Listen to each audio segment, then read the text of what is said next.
I'm on my own, broken alone. I feel the rain crashing down all around this empty town. I'm searching for the lost and found, but you don't care, you're unaware. Keep moving like the scars aren't even there.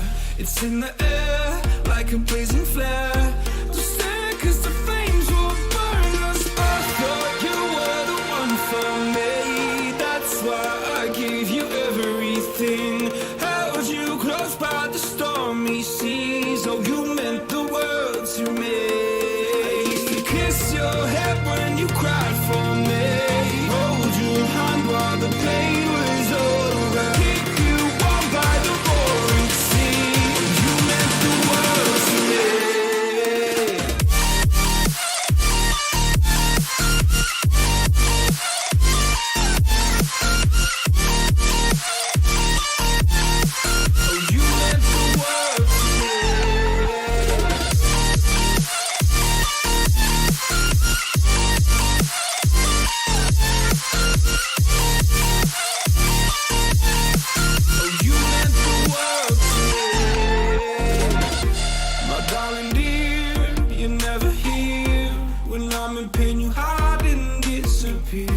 Like shadows in the atmosphere, charting the stratosphere.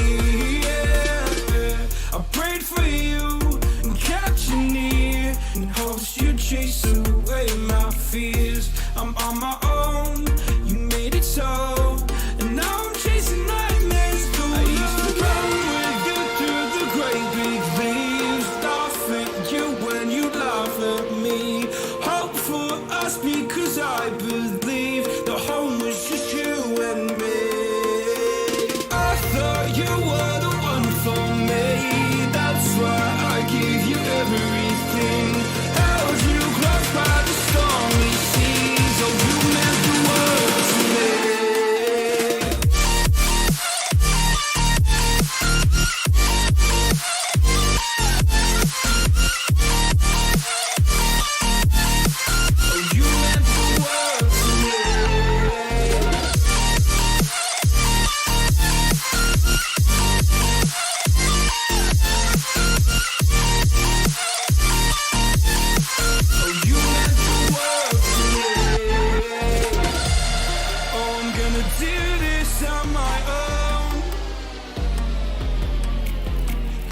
No point in blaming you, you did not know. Oh. I thought you were the one for me. That's why I gave you everything. Held you close by the stormy seas. Oh, you meant the world to me.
Oh, you meant the world to me.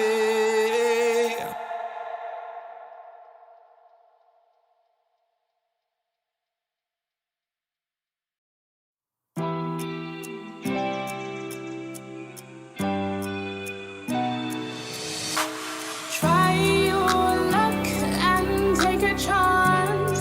Before the risks in this moment, take my hand and break my heart. I'll never walk this road again, stumbling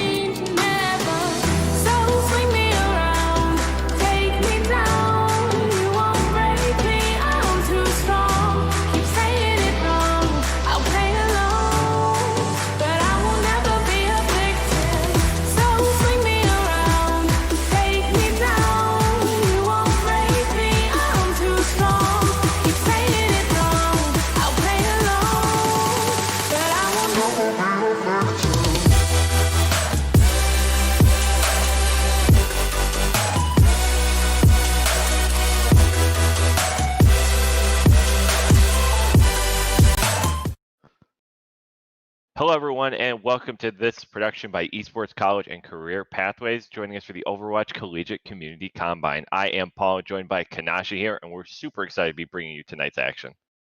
Yeah, this is definitely a very interesting tournament that we have lined up. We do have 16 teams that are going to be entering in here. Different array. We're going to be seeing a lot of difference in terms of like rankings, but in other words, that just gives us a lot of variety going into this match. Yeah, and I think that's really the beauty. We're going to be seeing a lot of control in this first round, well, exclusively control in this first round, and sort of where the meta sits right now. I mean, from last weekend seeing at the summer showdown, a lot of Genji play and a lot of other interesting meta interplay. I think as far as any of these schools go, Kanashi, they can play sort of whatever they want and wherever their strengths lie. Yeah, and that's the one thing that I want to nail on the head is variety. We are going to see a lot of variety going into this. And it's kind of nice to see the Genji come back. I know a lot of Right? players So nice. were not like used to seeing that.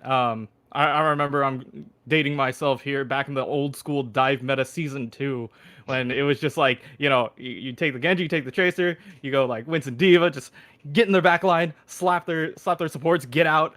And we kind of have that kind of same vibe now with the Genji coming back.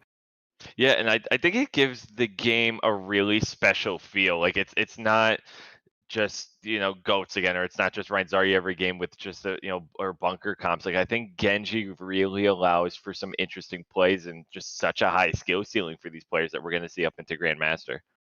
Yeah, and the one thing about that whole pickup too is that it varies the support line as well. You could see the Nano Blade come out. That's usually a safer pick, but we have seen at least in the Overwatch League people running Brig to shut down the potential Blade, as well as Baptiste for the nice save. There's just a lot of variety that's going to be able to be played out here. For sure. And so, as we're getting ready here, just to remind you who we are here at Esports College and Career Pathways. So, what we are set out to do is to give players a path from amateur and high school into college and different careers and esports through scholarships and things like that. We're going to be talking to a couple of coaches and players throughout the broadcast. So, we'll be going between action and interviews. And I think really, Kanashi, we talked about this offline before we got on the broadcast. This is such a unique and great time to get into esports, especially collegiately.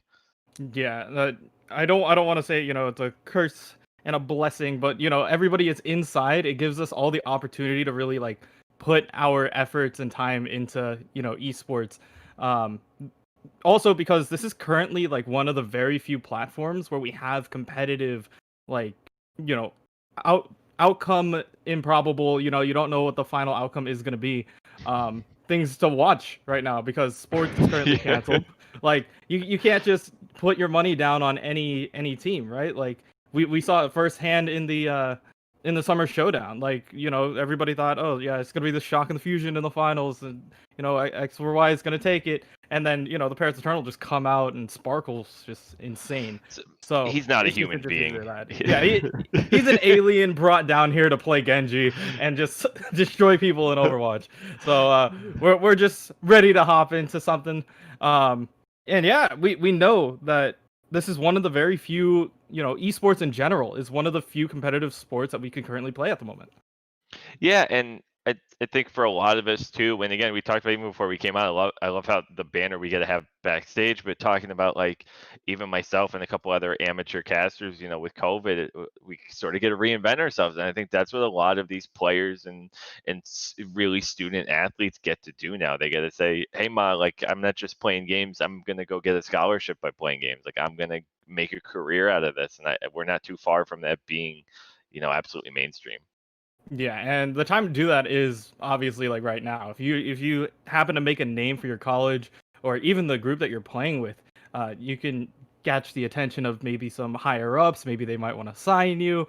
You never know. And this is just a quick and easy stepping stone to potentially get there. So yeah, this is the time to roll out the highlight reel, roll out the red carpet. Let's just see some really high action Overwatch gameplay.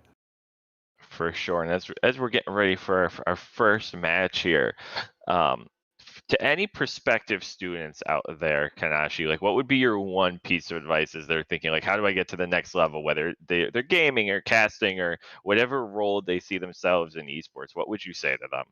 Yeah, coming from the original Art U Esports club for Overwatch in general, I would just say get involved. Get involved with your community. If there's a club on campus, make sure to contact maybe some of the officers or the admin.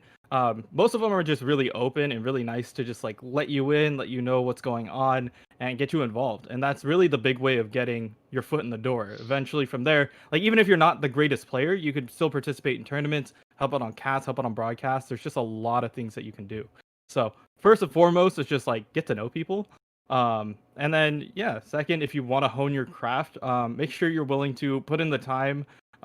It is a team sport. Overwatch and a lot of these games are team oriented sports. You can't like yes, there could be people who can pop off and carry your entire team like Sparkle, but at the same time, like you still need the help of like XZ or some other players as well. You need to work as a team in order to make the dream work. Teamwork makes the dream work, and I think for me too. So, I've been involved with a college in northeastern Pennsylvania for a bit, Lackawanna College, and a lot of the things I tell my students who that I've coached and work with is, you just got to go out there and do it, right? Like reps make such a difference. Not only the muscle memory and just the experience of that, but like you said, you go out, you meet some people, you do a tournament, meet a couple people, you go out do this other thing, meet a couple people, you make a new production, you make a new graphic, you write an article, and just little by little, you start to meet so many incredible people.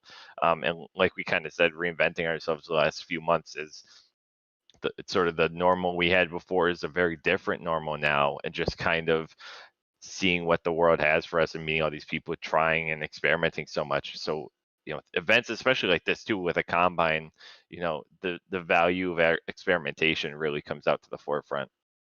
Yeah, and we get to see, every walk of life kind of come in here. Once again, just to let you guys know, it is 16 teams, double elimination, so we are going to be seeing these teams maybe climb their way back up. Just because they lose in the first round doesn't mean that they're completely out. We've seen, teams make the climb all the way back out. And yeah, another quick one. Once again, we are going to control points in these first qualifying rounds. The map pool is Busan, Lijiang, and Oasis. Is there any from those three that you really lean towards, Paul? I love Li Zhang. I mean, I think it's almost to a point of being cliche, like King's Row at this point to an extent, which I don't say is a bad thing. Like I just think Li Zhang, each individual map offers so many unique different comps you can run, or like Hmm. at least certain things that are favored that even if one spot isn't your style, you can probably pick it up on the next one. So for me, it's probably Li Zhang. Yeah, I also agree. It's one of those maps that everybody kind of feels comfortable with. It's kind of like, once again, relying back to Scrim's Row or King's Row. We just always play that map. And Lijiang does offer a lot of variety. If you're on Night Market, you could potentially run ball and try to get Chihu with the boops. You can do, on Control Point, it's really locked in, so a lot of teams like to run, double shield or maybe even a snowball kind of comp where they can just push forward. It just allows for a lot of variety. We've seen a lot of Oasis as well. Oasis and Busan are also like starting to get into that loop, but they are. I wouldn't say relative. They're not relatively newer maps, but they are newer than Lijiang. Lijiang's been there since the beginning of the game. Busan and Oasis were introduced a little bit later. And I think too with a map like Lijiang, like you said, just how many different things can happen. Busan, yeah, I think it is the most recent control map as far as I can remember, Hmm. and I think it even lends itself to some of the newer characters. Like you're gonna see a lot more Sigma be able to be using some of the new double shield comps, right? When on Lijiang, like you really could go back to the bread and butter of a Genji traditional dive, still find a lot of success, or a Reaper bunker with just a couple new modifications with a break or something. Um, but I think teams have really begun to get creative too, even with like a Symmetra on Lijiang. I Hmm. think you could see that more. Even Busan, I've seen some interesting Symmetra plays in Busan. I wouldn't mind seeing some of that action. I think Symmetra is still like ungodly underrated. Yeah, she's got the teleporter that you could activate now, right out the gate, so you can get your teammates to really high or weird spots. I know the Lijiang one on Night Market where you just put them right in the window, everybody drops on point, and then there's just a brawl. That's honestly like one of my favorite things about that.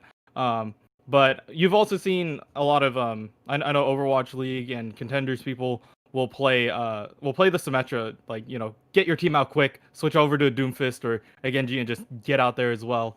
Just giving your team a little bit more mobility straight out the gate. Absolutely. As we're getting ready for our action to start in just a bit here, a reminder of two of our sponsors, ESTV and the NFL Alumni Association. So thank you to them for their continued support, not only of the Esports CCP, but of esports and collegiate esports in general. And as a reminder of who we are and what we do, so we're setting out to provide a path for amateur and high school players to find their careers and scholarships for the next level in college and their careers. And as we're getting the names fed to us now, we've got Team Prometheus coming up against the Gretna Goons. So that'll be our first match coming up in just a few minutes here. And we'll start looking at the teams ourselves to make sure we have them sorted out. But I mean, like we said, a lot of variety offered on any of these control maps in general. And I think, and we touched on it briefly too, talking about Sparkle and what we saw last weekend with the Overwatch League. I mean, teams have to be inspired to try to run more of that Genji thing. Like there has to be some level of copycat syndrome going on. I know I saw it in my ladder games. Yeah, it's one of those things where, oh, he can do it. He can pull out the whole Dragon Blade. We could do it as well. I definitely remember, those days, especially being a tank main, just being like, oh, well, there's a Genji. All right. Where's the Lucio? Where's our Lucio? Where's our Zen? Let's go give him a bear hug. Let's try not to die here. But yeah, I can definitely see that. I want to see what at least our school really beat into my head. I was a main tank, so I was either playing Winston or Reinhardt. What they would do is we would send out the Dragon Blade, right? And then I would hop in as Winston as well, and they'd nano me. And they'll be like, wait, hold on, what do we deal with? Do we deal with the the Ninja Blade Man, or do we deal with the electric monkey here? Take a 50-50, gotta figure that out. But yeah, we can definitely see split focus going out like that. It makes Briggs' life a lot harder. And we can see if teams decide to experiment with stuff like that. They've certainly got the option too. And I think the meta's allowed for that. I also think the addition of open queue has allowed things to really step up too in that way. I mean, so I honestly, I actually finally placed on my own an open queue this past week, and I placed like 700 above where I was for roll queue. And so I wouldn't be surprised if a lot of these players have done that themselves and maybe started experimenting not only with different roles but different comps outside of that just pure roll queue meta that we fell into. Yeah, and once again, OpenQ just reminds us of the days when we didn't have roll lock. You can run crazy things. We've seen. I remember Chengdu when they used to have no roll lock. It was just a Meng on the ball, and then there was just a Mercy, and then there was just 4 DPS, and you're just like, wait, what do we do here? There's a ball pushing us out of every hiding spot. There's a Widow, there's a Pharah, there's a soldier somewhere else, and there's a Tracer in our back line. You got to just pick your poison at that point. But yeah, those were just entertaining matches to see. And I'm wondering if if OpenQ is going to develop into maybe either its own league or potentially just like have Overwatch League as well, and just be like, oh, you know what, we can have an open queue and a roll queue, and then just kind of like shift players according to like which week it is. Yeah, Overwatch has always had this sort of weird problem, right, where they want to align ladder and what happens in the Overwatch League, but now all of a sudden you have players, like you said, doing one thing and not the other, and the Overwatch League has sort of been restricted. And with the new like monthly tournament format, it would be interesting if they finally went back to that open queue just to see how the professionals would handle it. I think they have a lot of different ideas that maybe they didn't the first time around, or they'd all just go back to goats. Yeah, and it would be interesting to see redone goats this way. Do you still run the classic Lucio Zen Brig? Are we going to see an Ana in the mix? Are we going to see Baptiste in the mix? There's a lot of just options that especially open queue opens up. But yeah, with roll queue we do have the 2-2-2 lock. I believe that's in place for this tournament as well. So we are going to be seeing that. I don't think there is no hero pool from what we know. So yeah, they can just kind of play whatever they want as long as they fall into those. And by the sound of it, it sounds like we are going to be going to Lijiang Tower. Yeah, we're gonna be getting ready for Lijiang Tower here in just a second. Yeah, and once again, we were saying Lijiang, comfortable map, and it's just one of those games where you just just go with it. It just feels good. Yeah, I was just say I just think Lijiang feels like a really well constructed map. Like obviously some of the newer maps like Lunar Colony got tossed out and Paris got tossed out. So we saw a lot more misses and hits, especially in the later editions. But Lijiang, I think, just constantly was really great. Yeah, it's just comfortable map for a lot of these teams. Comfortable map for you know everyone really. Um, but it really does depend on the way how teams approach it. We've seen teams go dive, maybe get aggressive, use the sim teleporters, X, Y, and Z. But yeah, fine. We are gonna be hopping right into here. Um, and yeah, we're gonna get our first look at our first game. Yeah, we have some real action for you here. So thank you again for joining us. We're really excited for this one here between Team Prometheus and the Gretna Goons. So starting out here on tower, and looks like we're gonna see some pretty traditional tank duos. At least we're gonna see a Ryan Zarya, and then we're gonna see a Diva Winston. So again, that variety already on display. Yeah, and they're just going to be brawling it out here. Oh, huge anti-nade. Going to actually put down 2. The sleep on a Morpheus is going to be able to bring him back. And, yeah, this is just full-out brawl. Yeah, beautifully played. Saja gonna pick up the res Simbag, gonna take down Fluffster. Saja again with the double. Morpheus gonna find the pin off the map, take both tanks, but go down with them here. And red side will be off to an early start. Yeah, we'll make this clear. Gretna Goons is on the left, and Team Prometheus is on the right. So get that all in order for everybody who is watching. Another quick switch over to that Reaper. I feel like that's gonna be probably help him out deal with the Winston, but we'll see. Yeah, if I that really goes out like in that favor. swap. Ooh, but not gonna even get into that fight. Simbag gonna find Rosie immediately taken out here.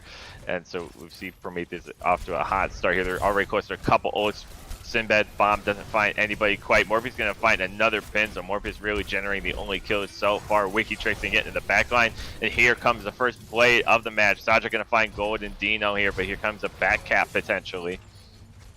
Yeah, and they're just rotating on the point. So while the fight is going on, over on the side here, there is still a brawl. Oh, they are gonna get outnumbered here though. Yeah, so they're going to be taken out ultimately there. Wikitrix going to finish things off. So a really hot start and ult advantage here going to probably allow them to keep point and maybe force us to a final fight. Yeah, and final fights, it's once again very scrappy. They just have to get on the point here. Morpheus has just been doing a lot of work on this Reinhardt. It's just that there's not enough cleanup for the team in order to really lock it down. But this would be their opportunity to go. They have to look for something. Shatter not really going to find a whole lot. They're gonna look to move in. Sinbad going to take down Gold and Dino here. Saja going to take out Rosie on the back of it. Here comes Morpheus with 2 kills, but we see the Angry Monkey just have it at it. Saja going to take down Morpheus as well, so they haven't found the answer really yet to the flankers here, on top of some great heals. And Team Prometheus going to be able to walk away with point number 1, it looks like, after maybe a little bit of a stall. Yeah, they're gonna try to go for the stall a little bit, or overtime being burned away, but yep, the ball. Yeah, ball with a little bit of a stall here. They don't have a ton of CC to deal with that here. They only have God Jr. here with the shield bash to try to stop it here, but a Nano Blade will do just fine, take care of things.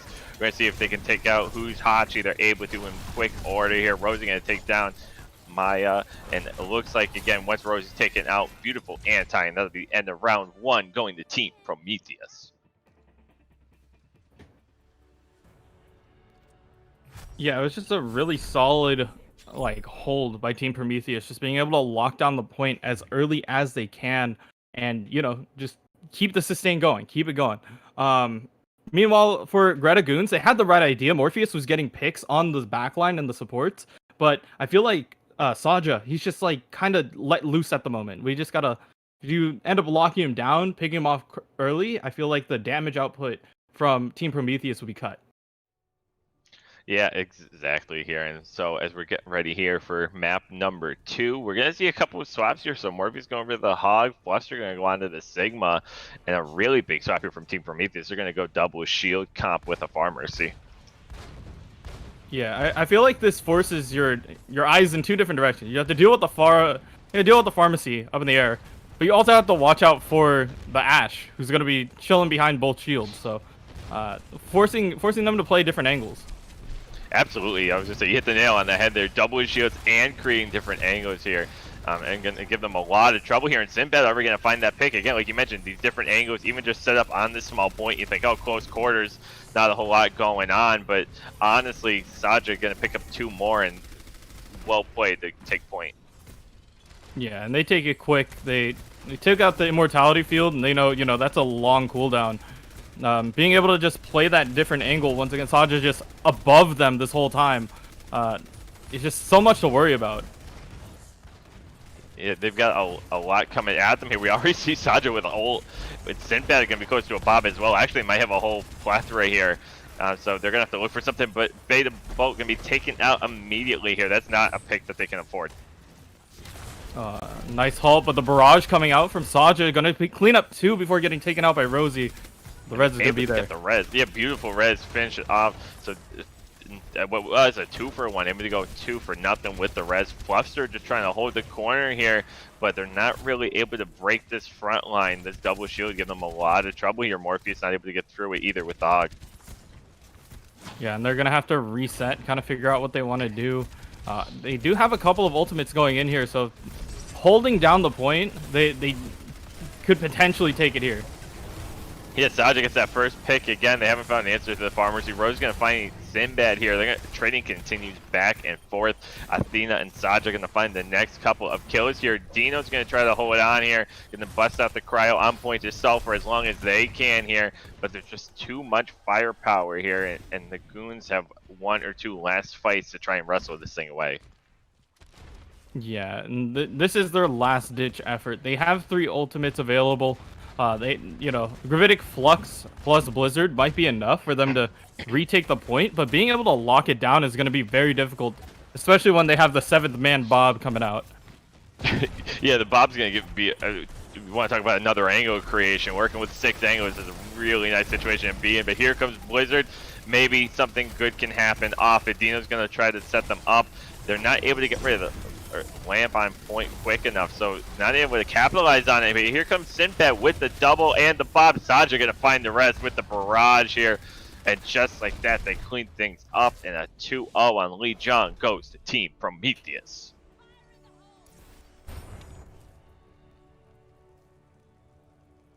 Yeah, we'll just take a peek of what they have here. Morpheus, even though he didn't win the game, he had a lot of really good highlight plays, honestly. I think this is the pin that also had the boop on it, yep. So he had the pin and the boop. Just enough to really, finish off, get exactly what they needed. So, honestly, just a really solid play coming out from that team. But the one person to watch out for, especially later on in this tournament, is going to be Saja.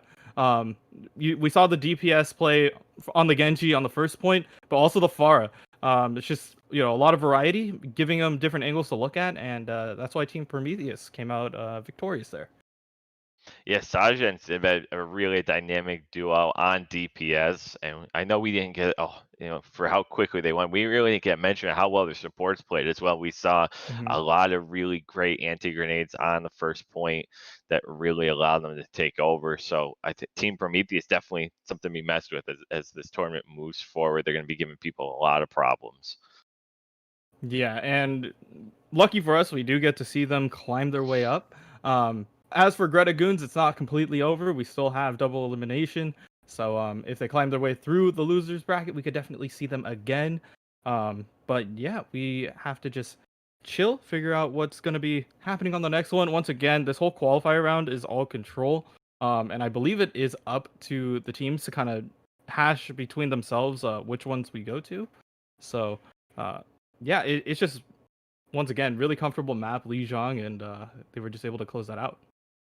Yeah, really well played. So, joining us in just a second here, it looks like our first interview is going to be with Coach Tom's Dragon, aka Ryan Hins from Concordia University. So, we'll be getting him set up with us in just a second here.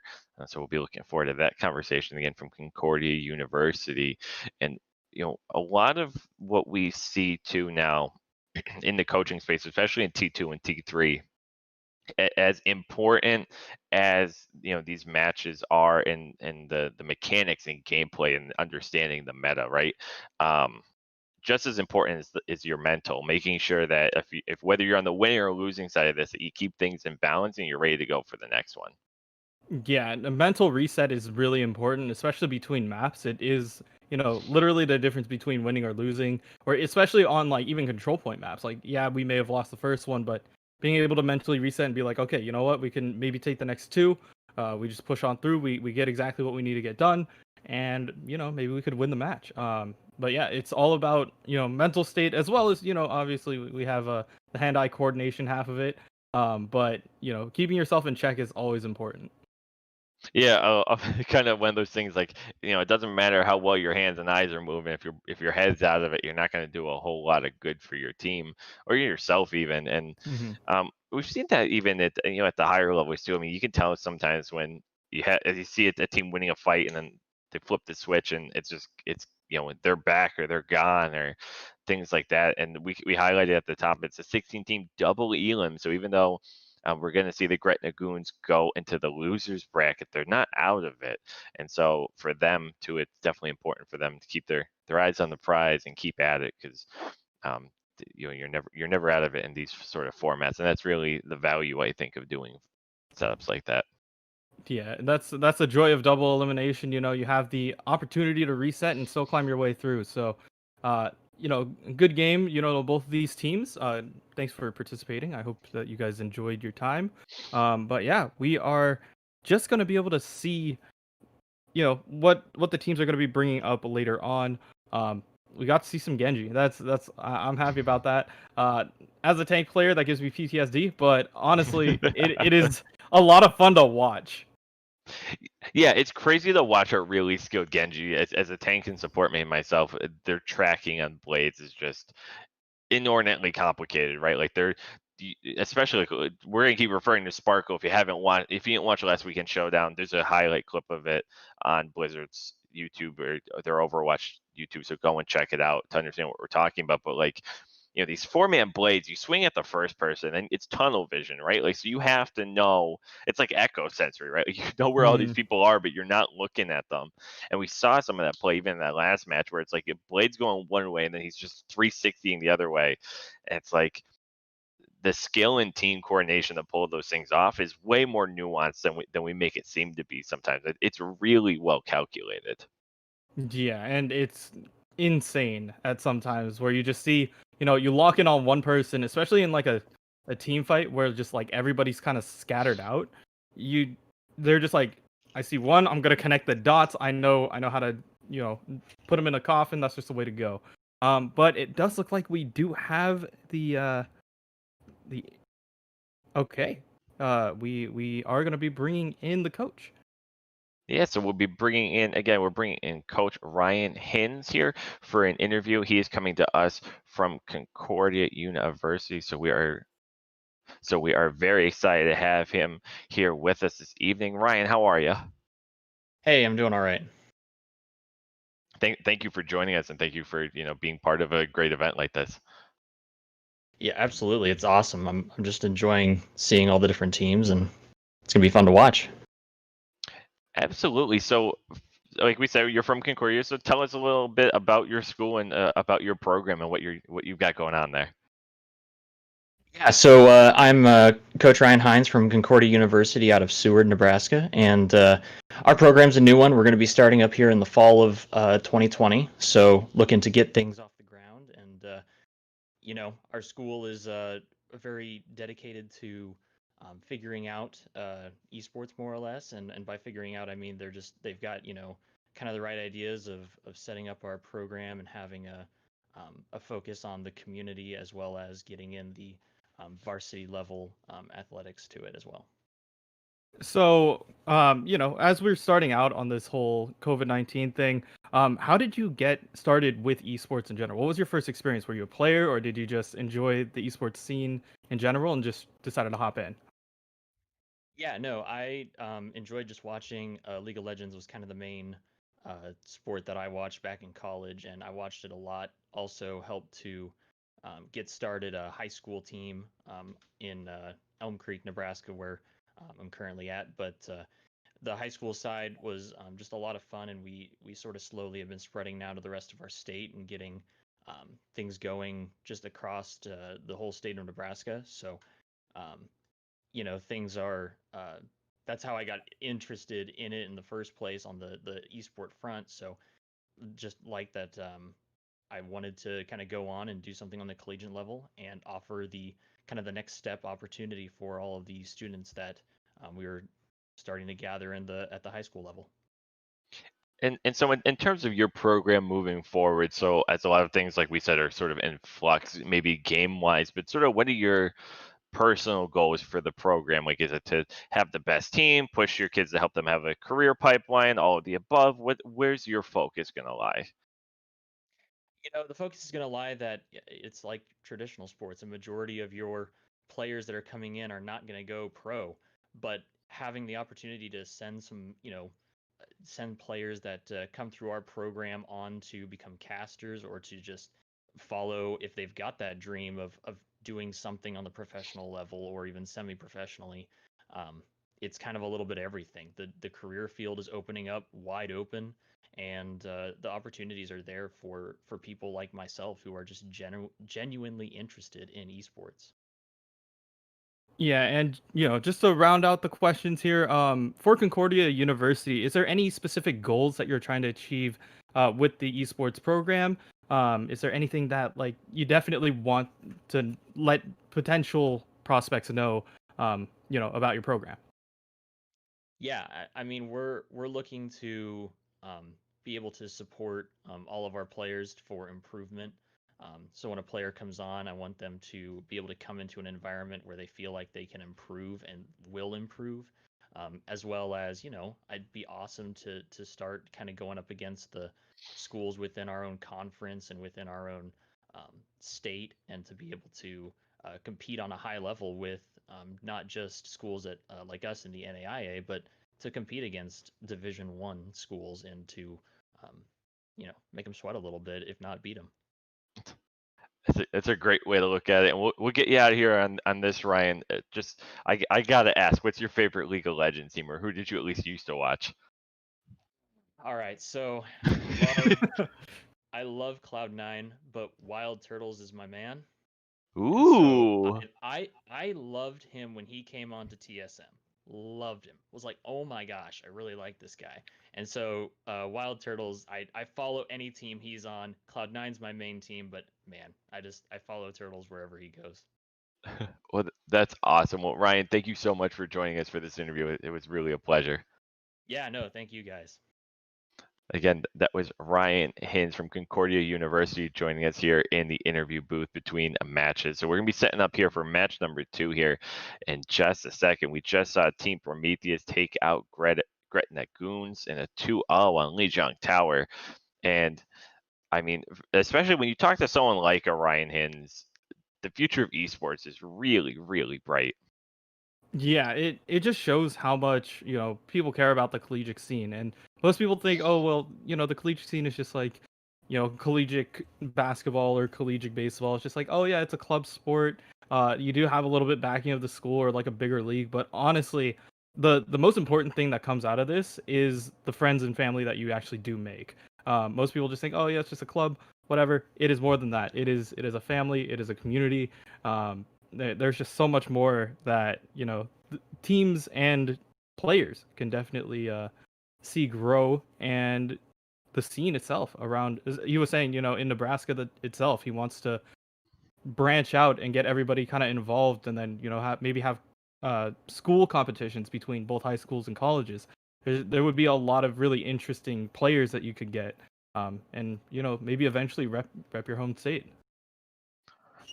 And So with that, we just got our teams coming up. So we're gonna have Byzantine Empire versus Tailwind, and we were talking about this, me and Kanashi, when we were looking through all the teams. We think Byzantine Empire's really got the opportunity to make a run here. But with that, we're gonna cut to a short ad break, and then we'll be back with the action for match number 2. Don't go anywhere.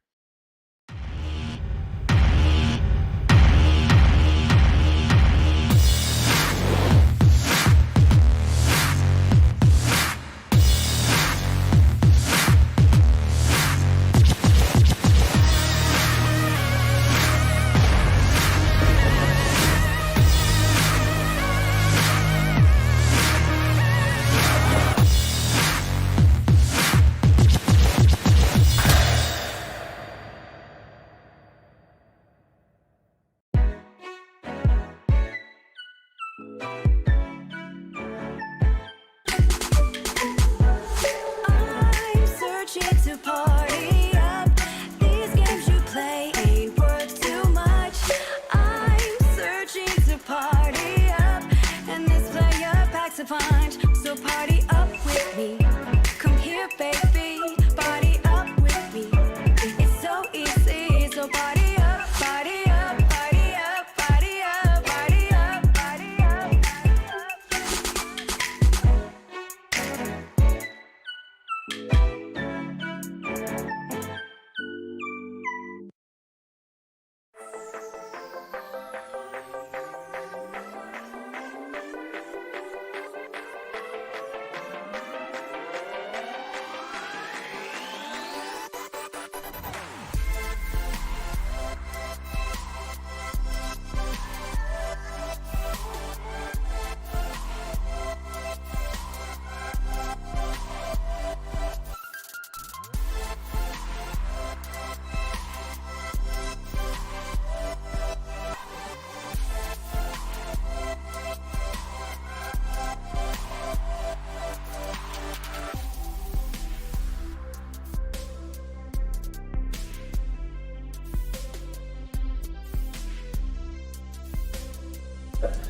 We really want to give a foundation for gamers to come in, express themselves in their own way, give them a competitive base setting, and provide them with the equipment necessary to, thrive in that competitive setting.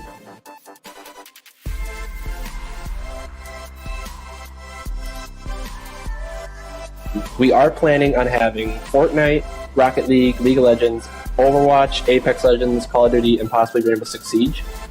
Now, these are going to be played at a competitive level. We are also going to have, all sorts of other games to be played at a recreational or just, an at ease without a competitive side level.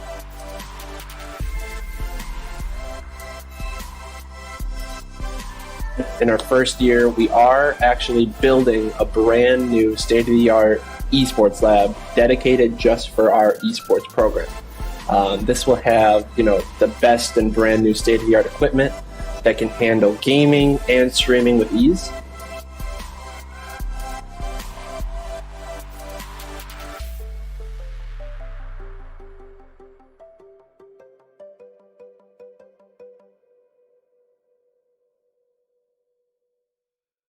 Campbellsville University, preparing tomorrow's Christian servant leaders today.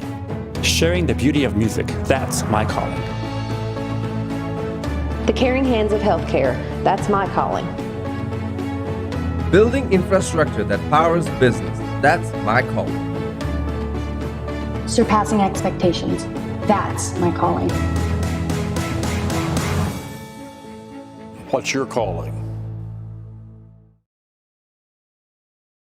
Welcome back, everybody, to Esports CCP's Overwatch Collegiate Combine. I'm Paul, joined by Kanashi, and we're getting ready here for match number 2 between Byzantine Empire and Tailwind.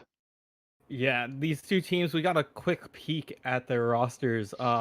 This is definitely going to be an interesting one. Byzantine Empire does have quite the roster going into this. Yeah, they're low key, high key stacked. I mean, coming into this, obviously, Kanashi and I cast in a variety of sort of events, and this is one of the teams that we went, whoa, we recognize these guys. And so they've got some crazy talent. And was it on their side? Did you say Kanashi that one of them, is a top 500 Genji, or was that on Tailwinds? No, that was on Byzantine. Oh, that's it. Just when I thought they couldn't get any more stacks, we just keep going. Yeah. But Tailwind is also going to be a very interesting team to see as well. I've been playing a lot of Pokemon in my downtime. Tailwind is also a Pokemon move which increases your speed for 2 turns, so maybe they might get the catch on them. See, I'm glad you said that because I literally just beat Pokemon before we went live. Like, There I we kid go. you not, I just beat the boss fight, the champion fight before we came live. So if there's any Pokemon people in chat, give us a hype or something for that because, we keep in touch on these things too. It's got a killer esports scene as well. So definitely if you're into Pokemon, look into that too. But back on the Overwatch side of things, I mean, the other thing too, and obviously both teams made it through their first round, so we're sticking with upper bracket. We're into the round 2 of upper brackets. We're leading into the game now, which means that both teams already won respectively. So, and like we said, the mental is so important. Tailwind better be ready. Same thing here for Byzantine. They've got a lot coming at them. Yeah, these 2 teams are going to be going head to head now. As we said, we're in the second round, which is all going to be payload maps. So if we do, hear it up, we are hearing Dorado. For our side, it's going to be really interesting to see how these teams go. They both won already, so it's all about bringing that momentum into this game. And the interesting thing with Dorado, right, is I don't want to call it like Paris because I think I think that's probably some sort of sacrilege here, in terms of quality. But you can full hold it in some really serious ways. Like you can hold under that bridge, you can set yourself up for positions like that, and that third point can be an absolute gauntlet. So regardless of whether teams have a really fast or slow pace, it's not necessarily indicative of how the rest of the action is going to flow.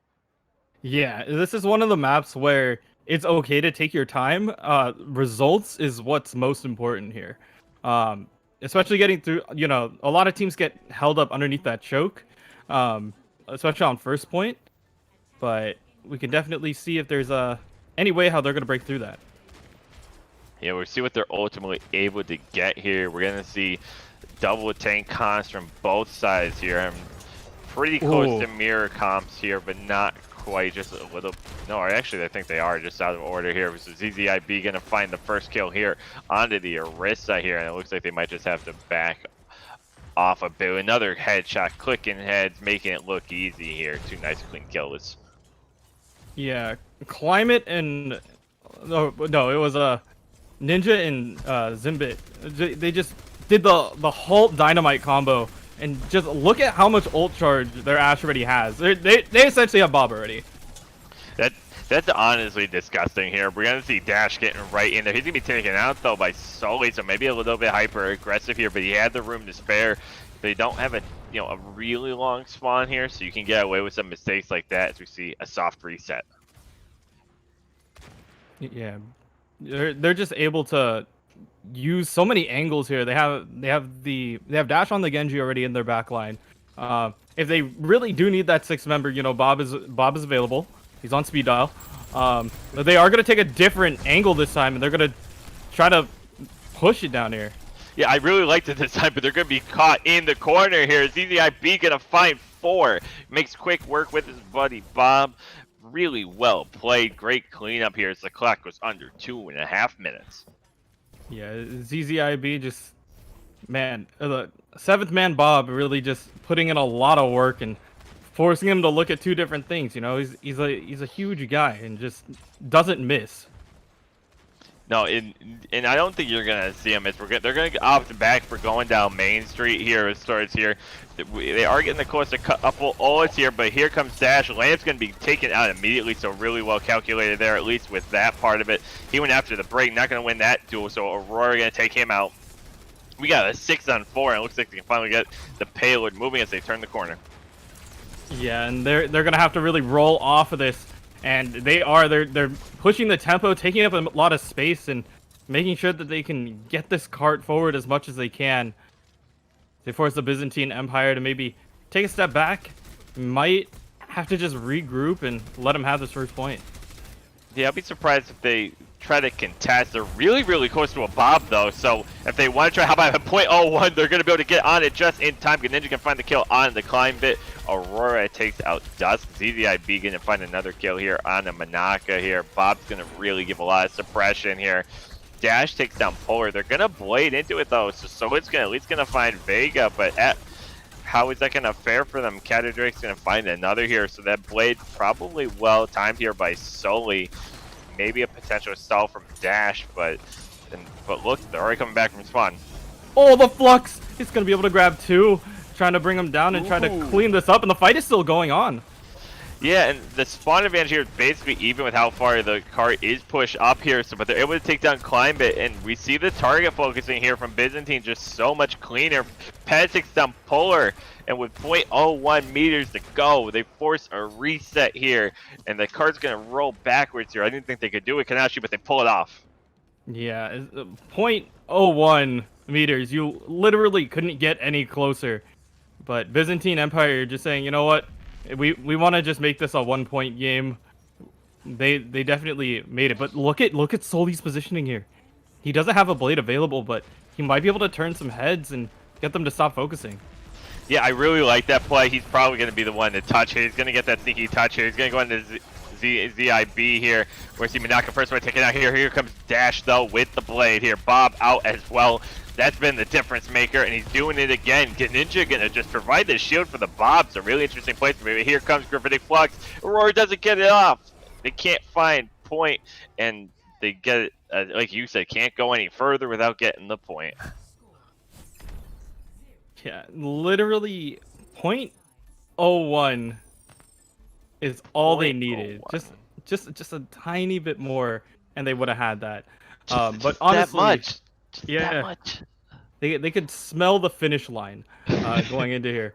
But yeah, it's just a very interesting matchup. Once again, I feel like, you know, the 7th man Bob for both teams has been doing work. It forces people to look different ways, could contest the point. You know, counts as a 7th person, doesn't miss. He's like a really good bench player. It's just, you know, just pull him out when you need him. Yeah, and just how quick they're regenerating Bobs, I think, was really special, right? I mean, obviously Dash was getting the blades really quick too. Incredible heals and lamp usage there by Vega throughout. And, you know, we're really seeing Byzantine setting themselves up with an opportunity to either win handily if they're able to put something together like that again. Yeah, and Byzantine's just got to get it to the very end of this first point, but we'll see if that can even be achieved coming out here. Tailwind looking to slow them up as the gates are about to open on round 2. Yeah, at this point, Byzantine looks like they have the Tailwind at their backs here and not Tailwind themselves. But we'll see how this defense fares here. Again, these teams both won their first matches, finding themselves in round 2 of winner's bracket in this double elimination format. But look at the boop off the high ground. Really well played there from Ninja here, finding the sneaky play to get Aurora down. Dash is taken out here, but he'll be back from spawn in short order here. Solely trying to just get some shurikens in the back line, but they've got control round in the corner already in just 30 seconds. Yeah, that boop was the starter. It was the sourdough starter that led to everything else that's going down here. That was beautifully played here. Ninja and Dots continuing to clean things up. We mentioned late in the defense here, target focus is the name of the game, and they're playing it to perfection. They're trying to touch, but so much disruption from Dash. Yeah, they occupy so much space here as well with Ninja. Dash finds the melee onto Polar, and just like that, Byzantine Empire moving on. Yeah, just honestly, it was just so much disruption, so much you can't set up, do what you want, but ZZIB is going to be get the play of the game here. Look at 7th man Bob coming out. That huge halt into Dynamite as well. So lots of damage coming out, forcing him to look 2 different ways. Just gonna clean up the rest of it there. Yeah, I mean, it doesn't get any better than that, you know what I mean? Like, and we talked about at the top, Byzantine stacked and showing exactly how it's done. Beautiful target focus and really well played. Yeah, and they wanted to push it forward, and they definitely did. And they also stopped that that .01 could have been the difference between having to play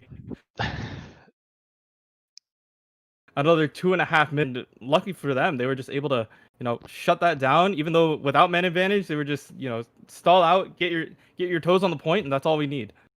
Yeah, I mean, yeah, I think I almost forgot like with how well they played, how narrowly close they made it, right? Like they could have really goofed things up there. And at first it was like, okay, they're gonna try it. They're close to a bob. And then we see the bob come out. We see a blade come out. We see them come back with a gravitic flux. And just really masterful stagger plays.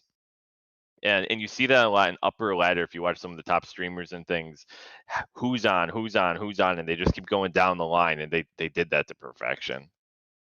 Yeah, they were just able to tag out whenever they need to, make sure that they have presence on the point, and that's what prevented this game from going any longer. So, congrats to Byzantine Empire for continuing on forward. Tailwind, it's going to be knocked down to the losers bracket, but they can definitely move their way forward.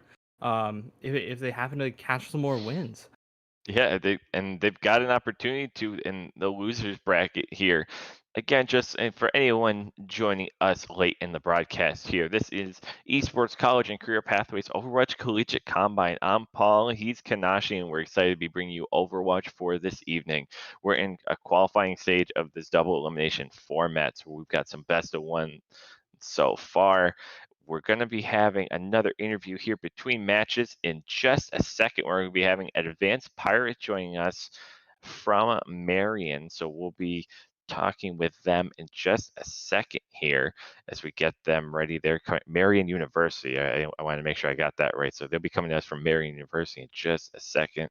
Shout out to our producer, Leche, absolutely rocking things behind the scenes. So thank you to him and everyone else working so hard to be doing things. So he'll be joining us here now, and here he is now. Welcome, Advanced Pirate. Hey guys, how's it going? Good, good. How are you? I'm good, great. So obviously the reason for the season here, we're watching some Overwatch, having a good time. So tell us a little bit about yourself and what you play in at your school and sort of what your involvement is there. Yeah, so I'm a current junior at Marion University, Wisconsin, and I helped kind of create the varsity team or kind of get it to where it is now. And my main role in Overwatch is both support and tank, kind of switching on and off between those roles during this kind of off season. Um, and pretty much it's kind of just trying to help our coach figure everything out in terms of scrims and trying to just figure out how everything's going to work and with players and everything else in that kind of realm. Yeah, speaking of that realm of like getting used to players and stuff, when it comes to team chemistry, what was team chemistry like for your team in particular? So at first it was very difficult to try to find a balance between picking the right compositions to run to kind of just getting that feel for each other. And recently, it's been a lot better in terms of just finding those right, characters to run and getting the momentum that you see in a lot of, I don't want to say professional teams, but in a lot of those more coordinated teams that you definitely don't expect from a team that's been playing for maybe 1 or 2 months. And in terms of your collegiate experience, so many of us, as we've talked about through the broadcast, have really unique, special experiences with collegiate esports. What's been sort of your favorite thing of being involved with esports during your time in college? Um, Currently, it's been a mix of just seeing this whole thing that you put so much time and effort in kind of develop in front of your eyes and seeing all the hard work that you do, trying to find a balance between, you know, work and school and just trying to find all of this different stuff to pull in and finding not only a certain balance between all of it, but also a place where you can actually stand out as a player, as a student. It's definitely something that I would encourage anyone to do, and it's something that I'm very happy that I've done and will continue to do hopefully for the next upcoming years. It sounds like a definite plan going out here. Before we let you go, is there any shout outs or anything that you want to promote in terms of your school or yourself before we let you go? Yeah, so if you haven't already, check out Marion Esports on Twitch TV. We stream usually once every week, and we don't just play Overwatch. We have a bunch of different other games if you're interested in that as well. League of Legends, Rocket League. We're starting to get some Call of Duty up there, but for sure, stop by, check it out, and hopefully we can make a connection. Awesome. Vance, thank you so much, not only for joining us, but for all the work you're doing for Marion University and everything within Collegiate Esports. It's really awesome to hear. Yeah, thank you guys. So that was Advanced Pirate from Marion University. Again, thank you for joining us, and we're excited to see what your school has coming forward. And with that, we're going to be getting ready here for round number 3 here in just a second, or probably a couple more seconds than that. We're still waiting to hear on who's playing next. But I mean, at this point, now that we've gotten some teams in the losers, and now there might even be some teams falling out of the bracket, Kanashi, this is where teams have to start thinking about how to change things up, right? If it's not going too well, or if it is going well, how to keep themselves honest, right? Mm-hmm. Yeah, you have to take every game as a fresh start. You can roll with momentum, especially if you're on a win streak. You want to be like, okay, yeah, we're confident. We're going to be able to keep doing what we want to do. And for teams that may have lost one already, or may have been knocked out, the best thing to take away from this is a learning experience. You could always go back to the tapes. Thank you, Overwatch, for having a replay system. That really does help. But like just being able to watch your gameplay over again and doing VOD reviews with your team is just, not only is it like a cool team bonding thing, but also you get to learn about your mistakes and how to become better as a player. Absolutely here. And I'm checking out Twitch chat here, and obviously between fights and games, it's sort of hard for us to check in on chat the whole time. But I see one question: who's the other floaty guy? So that is Sigma. As someone in the chat answered, he's a new shield main tank, basically. That is also range. I think he's super fun to play. So he's been a good addition. If you haven't played Overwatch in a while, this is probably as good as it's going to get as far as the meta and the balancing in the game. It's pretty clean right now. Yeah, and I honestly like the state of the game right now. There's so much variety that could be played out by a lot of these teams. And yeah, it's just fun to watch right now. Especially, Genji coming back. We get to see a lot of Ashe play as well. That's really, a lot more flashy than previous metas where it's just like, oh yeah, there's a Reinhardt sling. All right, cool. Stuff's happening. Okay, ultimates are happening. It's more like, no, there's something going on. Even if ultimates aren't flying out 24/7, there's just a lot to look out for. Yeah, I like Sigma. Sigma's got a giant rock that he throws at people. I've seen people start learning. At least what I've seen is like same thing with Ononades, where you like learn a certain spot where you could throw the rock from like halfway across the map and it lands inside of the window on Lijiang Tower, and it like hits the point directly, and you're just like, oh, okay. You get rocked for 5 seconds, and you're just like, I guess I'll just lay here. This is my life now. Yeah, I was just saying, Reddit is just full of those beautiful plays being made. But with that, we're going to take a short ad break, and then we'll be back with round number 3 here. Don't go anywhere. We've got more Overwatch coming at you soon.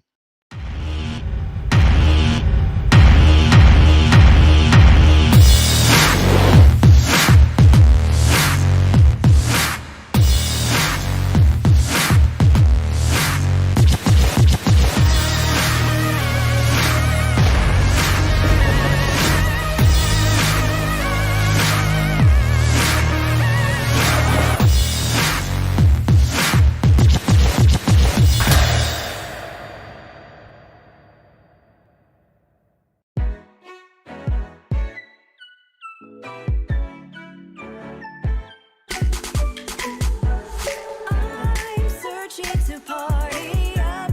These games you play ain't worth too much. I'm searching to party up, and this player packs a punch. So party up with me. Come here, baby. Party up with me. It's so easy. So party up, party up, party up, party up, party up, party up.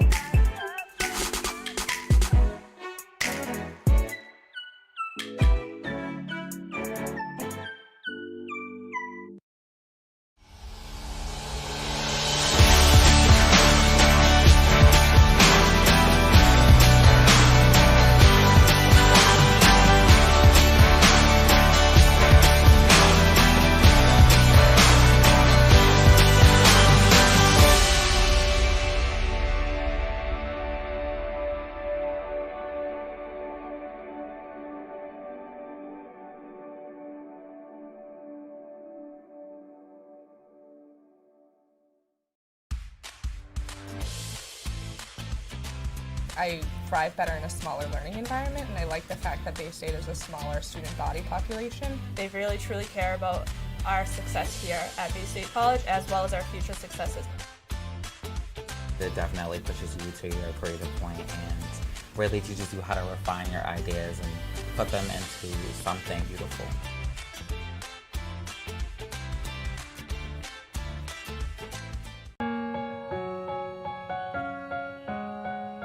This journey started with me, but it's become so much more.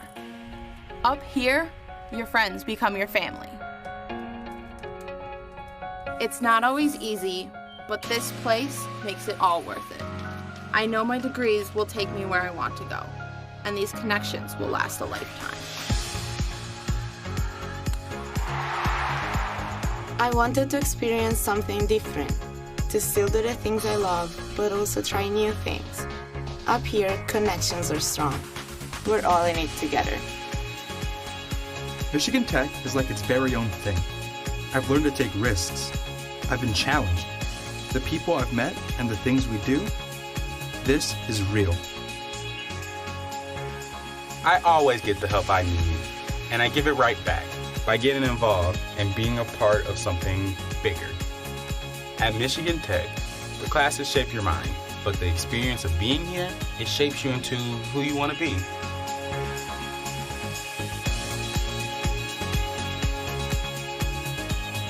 Tomorrow needs Michigan Tech. Tomorrow needs you.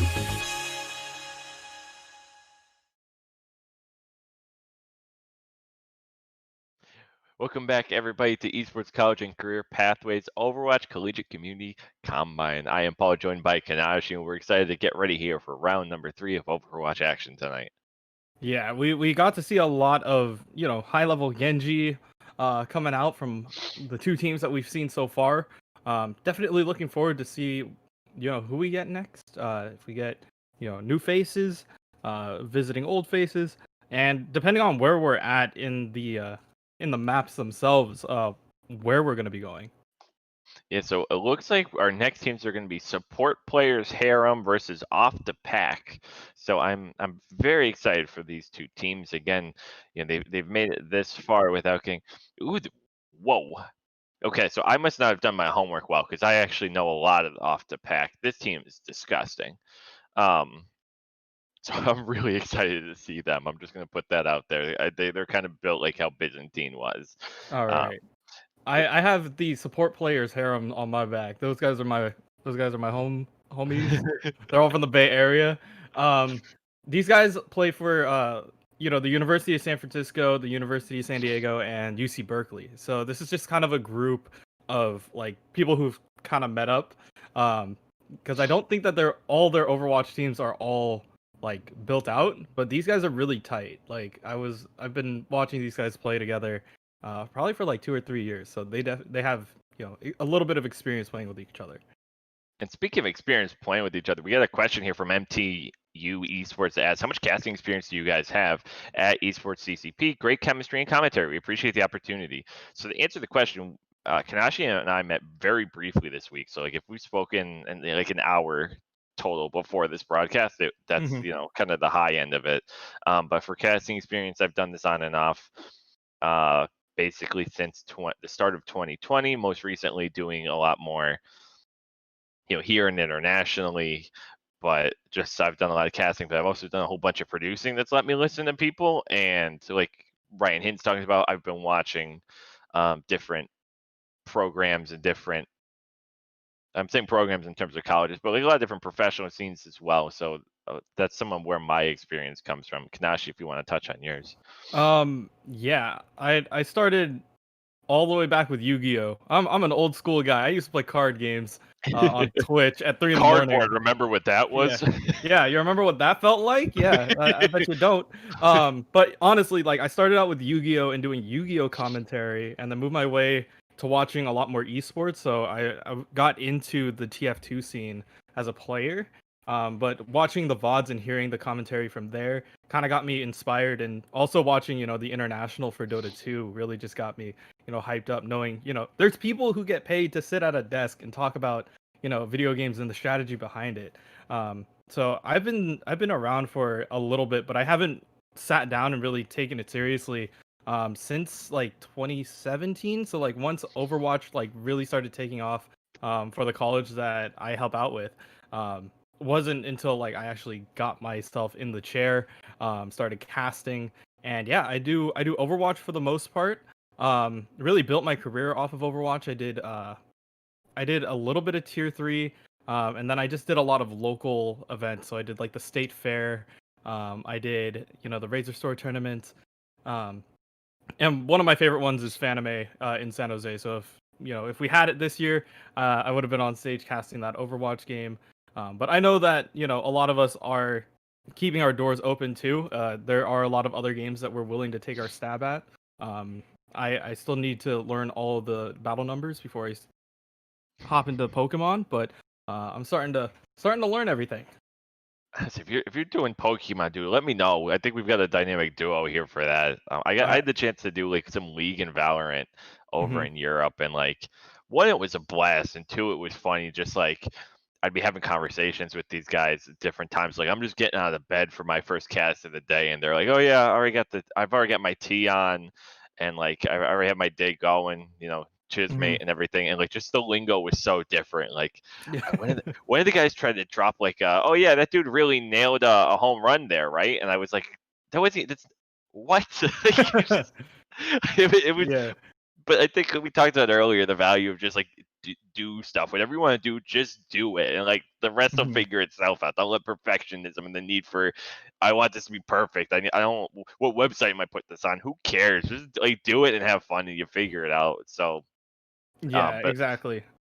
That's what half the fun is, and lucky for us, we get to hear the map. It is gonna be Numbani.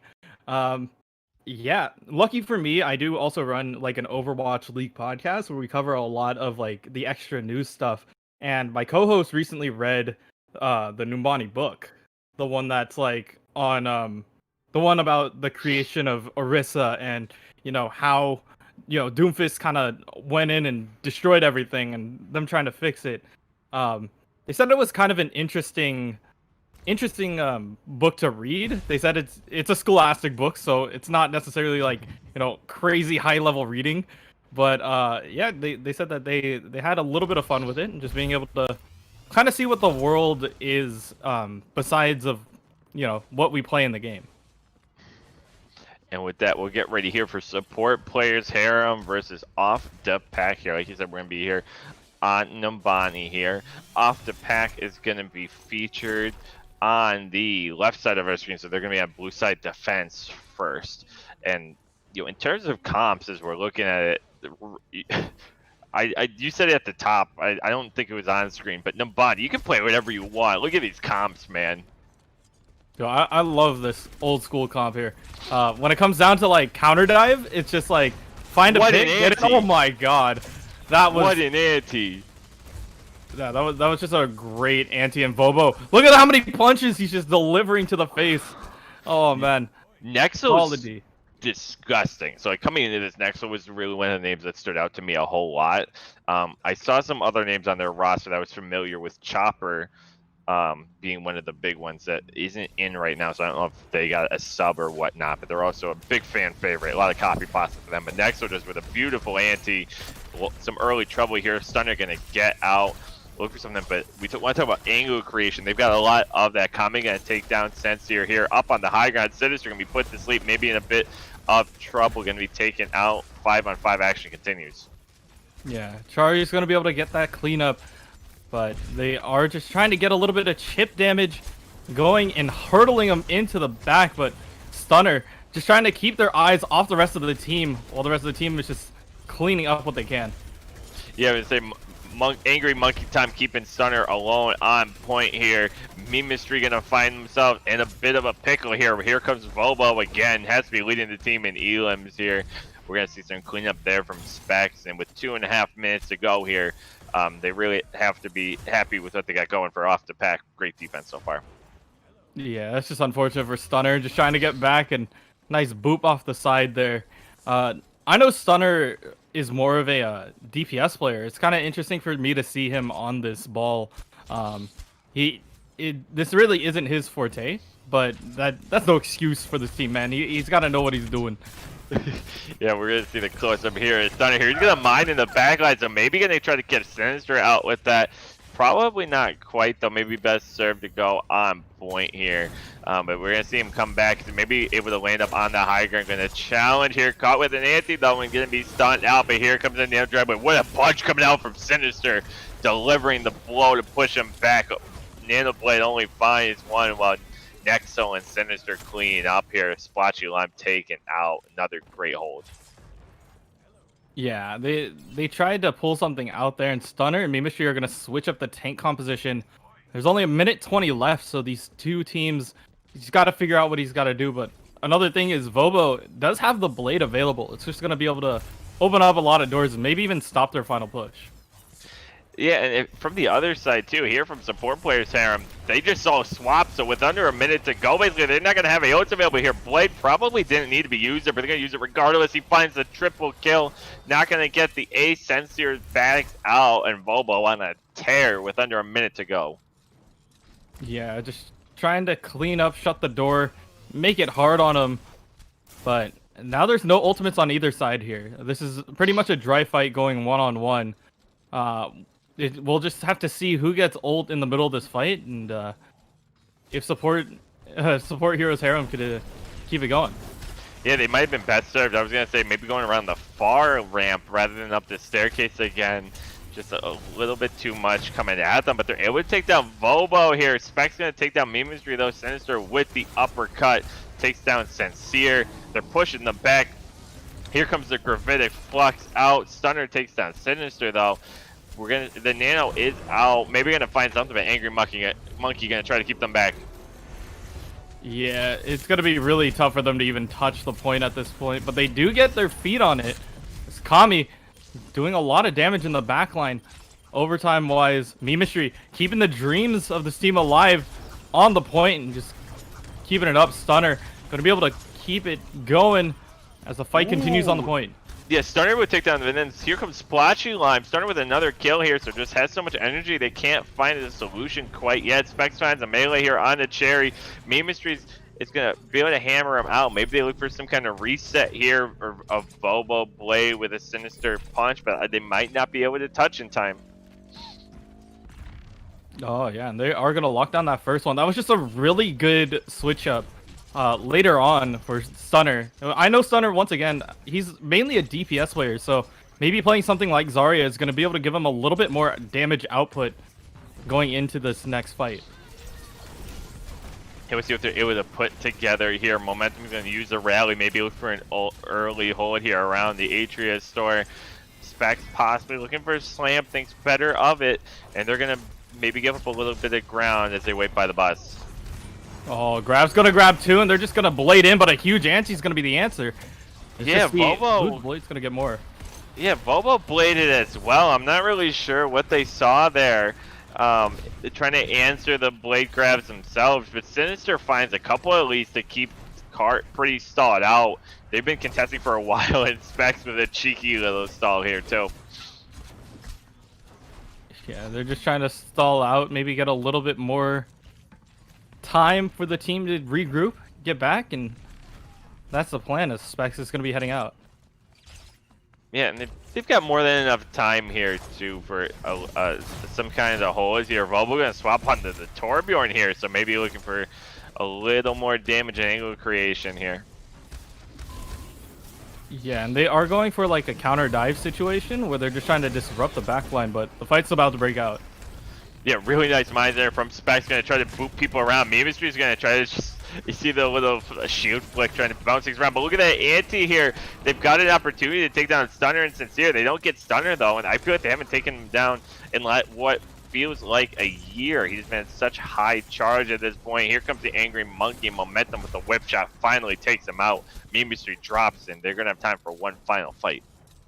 Yeah, they tried to use the Shatter there, and they couldn't really connect on the kills. Just kind of unfortunate for them, but they do have a Graviton Surge coming up, as well as the Meteor Strike that they can use. Meanwhile, the other team only has the Rally, so this is looking to be a very offensive round for support harems. Yeah, off the pack and need to look for something here. I'm sorry, his momentum already got rallied back, but we saw the whip shot kills among other things here. Volvo finds the headshot on the stunner really early on. Stunner's been the output, Stunner's been the damage, and they might be in trouble without them. Sinister finds the headshot on the blue boss. Nothing coming from the Doomfist here. Spec's gonna try to look for something on Me Mystery here with momentum here. Has a good opportunity to win the duel, but here comes the blade and here comes the mine. Spec's gonna find the ground pound, and it looks like they might be able to keep them off point for good. Yeah, he's trying to keep them zoned out, and they're trying to touch the point, but the bombs by Spec is not going to be able to allow them to touch. Yeah, and really well played, and what looked like it was going to be an offense that was going to come to a far too early of a stop. They were to get over the hump there, and that's actually a fairly good push here, especially in Nambani. Yeah, just being able to get it slightly above half, almost to the end of the second push, is really important for them, especially coming into the side flip. Who's going to be able to hold off? If support harem is going to be able to lock it down on first point, maybe even stop them on second point, they could keep moving forward in this tournament. Yeah, we've got ourselves a really great match here, very evenly matched so far. We're going to see here if Off the Pack is able to answer back here. Just a reminder, again, you are watching the Esports College and Career Pathways Overwatch Community Collegiate Combine. I'm Paul, joined by Kanashi, and we're excited to be bringing you round 3 of upper bracket action in this double elimination format that effectively works as qualifiers that will be continued tomorrow night, same time, same place here. So as we get ready here for this push here, Kanashi, what are your early expectations? That's a very, very good early kill on Sinister. Let's see if he's going to be able to get back in time. It looks like it's going to be a play and a big swap, big mind games coming out here early in this match. But honestly, it's just going to be a matter of how well they can defend this first point. They were really able to match their tempo, which I really liked. And Stunner, I feel like, is going to be the scariest thing to deal with coming out for the team. Yeah, we saw Specs early on fly by on the high ground, so they're already going to create a couple of different angles here. When Kami comes up right here, next they're going to find that beautiful anti-grenade here. Leche, kudos, buddy. That was a great catch on the production there to see that. Bubble going to be taken down by a return anti-grenade as well here. So the fight taking place in like several parts of the map here, but they're going to be able to walk back on the point with a Sigma in trouble. Oh yeah, but a nice bubble coming out from Stunner to try to save him up a bit, but he's gonna get chased down here. But Sincere, yeah, I'm not sure if they're gonna be able to turn on that. Yeah, so I think things got a little bit too split up there. I mean, there were some really good pick plays, but a lot of it ends up being trade for trade, and that's not gonna get things done with the spawn so close. Or maybe it will. Man, this is a very scrappy fight.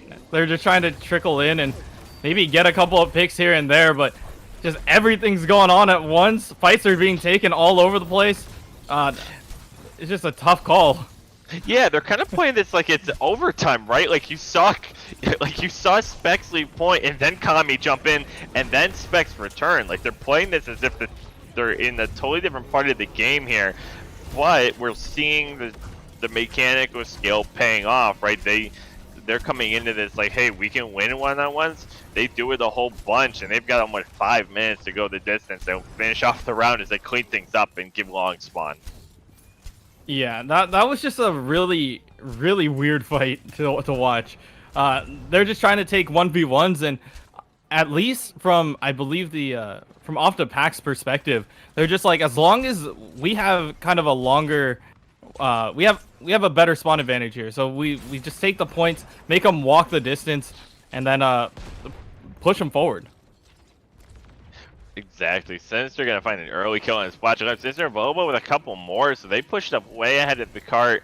Sort of more of a King's Row tactic than an Nambani one, but they're finding some success keeping them in spawn.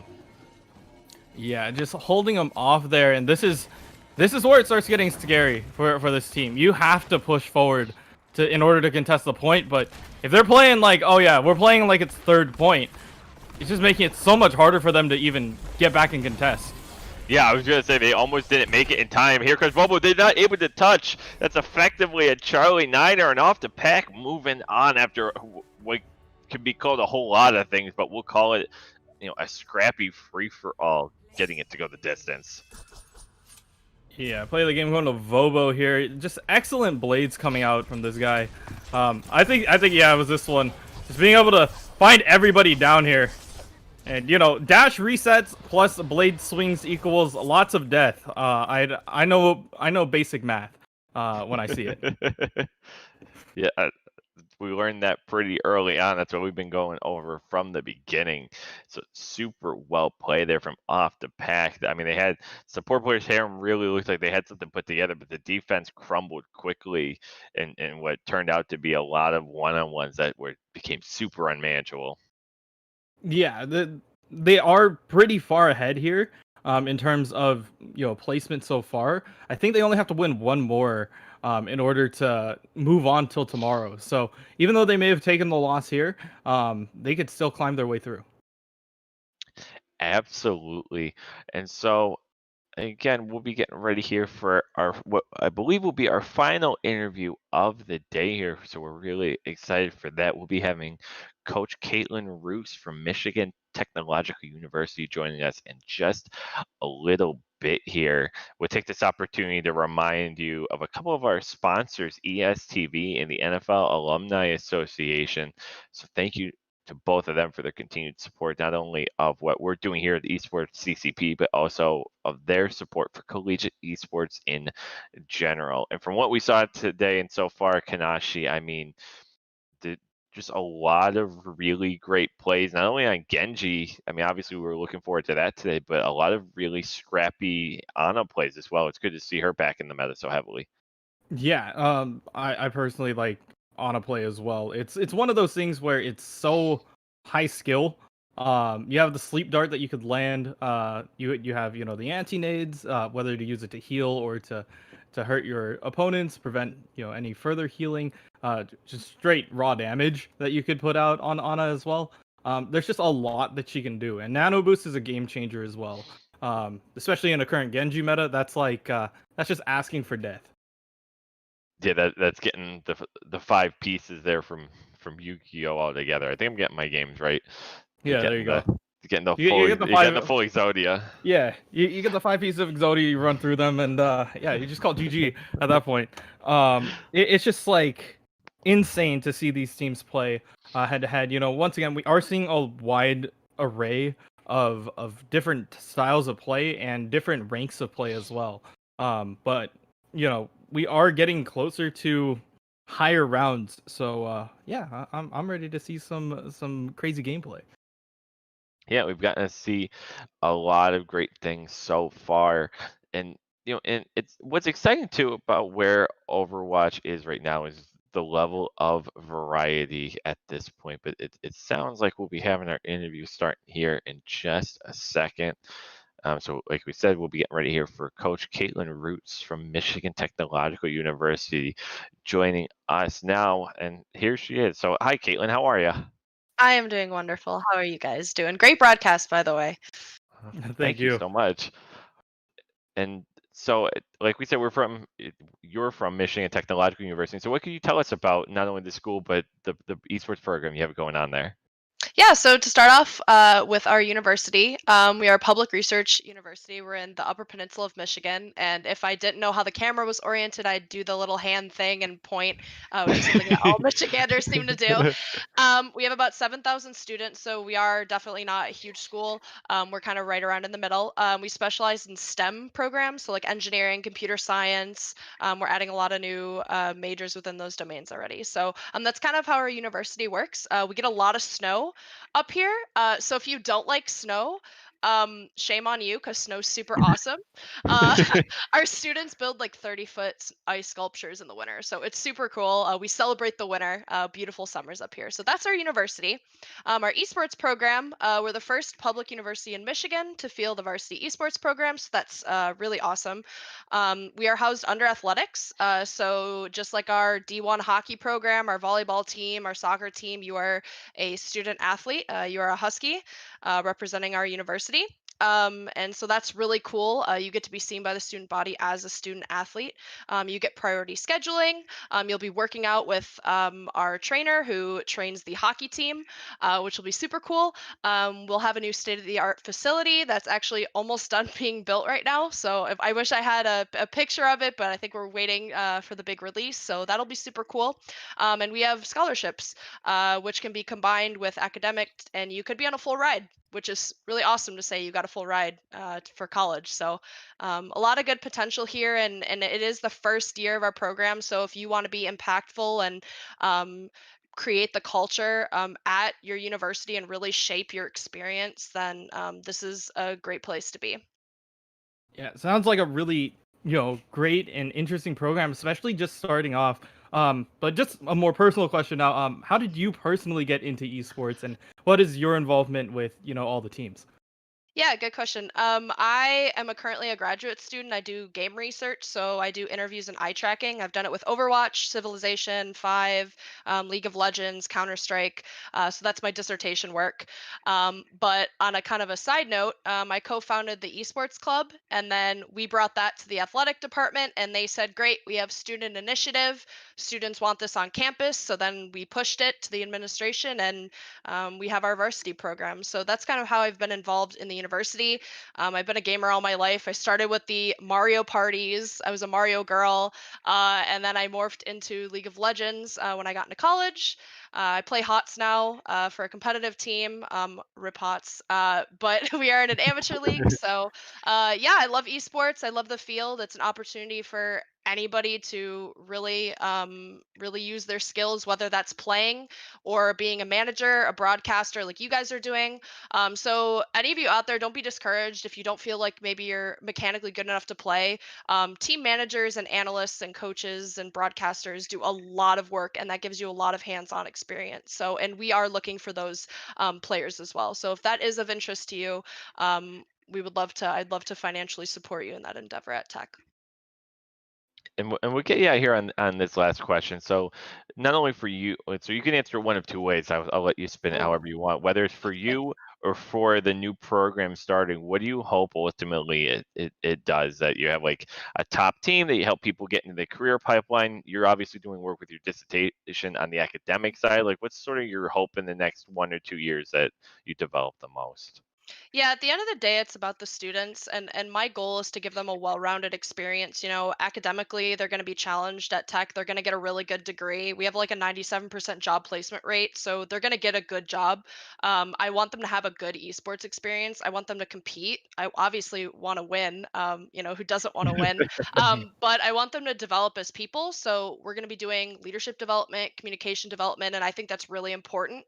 So they can walk away to their job or leave Tech saying that was a really good experience. So that for me, I think is most important, is to focus on the student experience. Obviously, I'd love to keep doing dissertation work and further the field of esports, but at the end of the day, the program and the university is about the student. So that's my goal, is to shape the student experience and make it the best college experience that they want to have. So Well, that's fantastic. So, firstly, thank you so much for joining us here tonight. We really appreciate you doing that. And it sounds like what you have going on there is absolutely awesome, and we wish you the best of luck with it. thank you, I appreciate it, and thank you for your time, and go Huskies, yay. Go Huskies. So that was Caitlin Roos again joining us here in the booth from Michigan Technological University. Coming up next, we're going to have some games from the lower bracket, the losers bracket, whatever you want to call it. So those will be coming up shortly as we wait for confirmation on the next game time here. And just sort of spinning off what Caitlin said here as we're getting ready for the next times. I mean, some of the eye tracking information, some of the analytics behind esports at this point, it's like so unknown. I mean, we have no idea what we don't know yet. I mean, we see some of these next gen stats for basketball and football. Those are like the two traditional sports I watch the most. But this next level of where we're going to go with how we actually like are playing esports, I think is just going to blow this industry wide open. Yeah, and I definitely am interested in the eye tracking like technology. I feel like, at least for me, Valorant wise, like how long am I staring at the mini map? What am I getting distracted by? If I see a Genji flying across the screen, is my eyes tracking that, or am I actually taking the fight with the Brig? That I feel like is really interesting information to know. It's just like, did you see the Sigma rock? Did you see X, Y, and Z? Is this the reason why this fight didn't work out? I feel like that's just the way how it plays out, and it's just really interesting to see where technology is going. Yeah, I know. One of the other things is with all of that too, the audio cues are so important. That's a lot of reasons why I see a lot of players playing with music. I usually opt not to go for it because the audio cues are the thing that get us the most. But with that, as you're pondering how long you're staring at the minimap in Valorant, I know I'm not sleeping tonight trying to figure that out. Oof. We're gonna cut to a quick ad break. We'll be right back.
Go for it. Okay, so for 1,000 Rocket League credits, we got Gotcha Peter for the winner of it. Hey. Congratulations. Congratulations.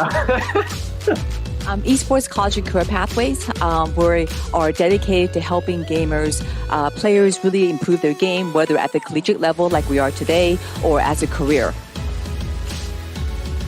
So go to your buddy and be like, hey, I got paid to play video game and get good grades. What did you get money for?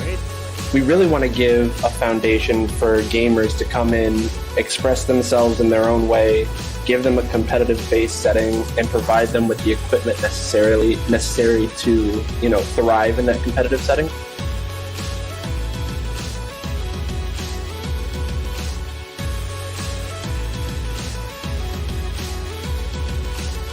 We looked at the resources that are available, and even yesterday I was talking to parents and players, and they didn't even know there were varsity teams at the college level, let alone that there's scholarships.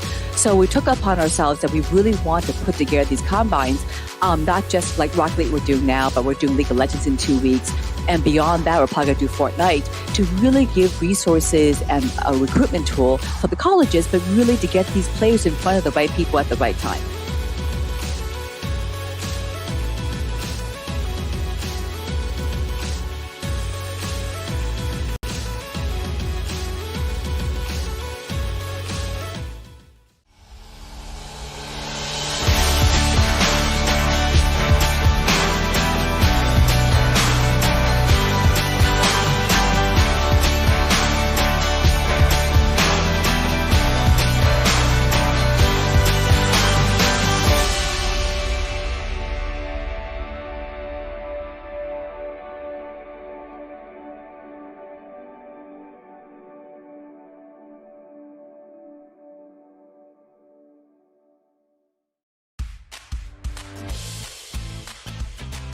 I thrive better in a smaller learning environment, and I like the fact that Bay State is a smaller student body population. They really truly care about our success here at Bay State College as well as our future successes.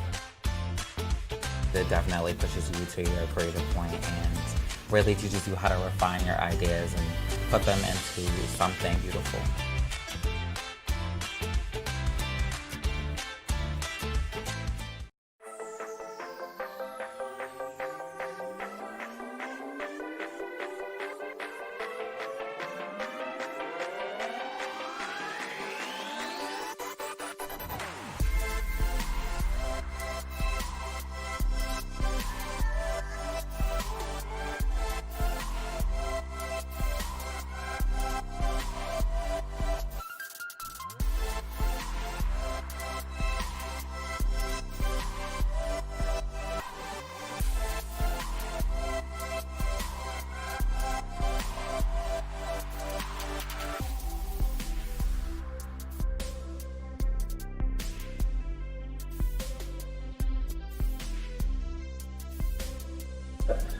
We really want to give a foundation for gamers to come in, express themselves in their own way, give them a competitive base setting, and provide them with the equipment necessary to, thrive in that competitive setting.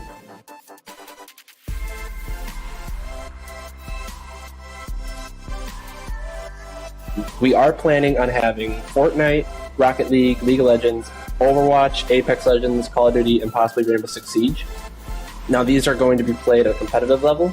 We are also going to have, all sorts of other games to be played at a recreational or just, an at ease without a competitive side level.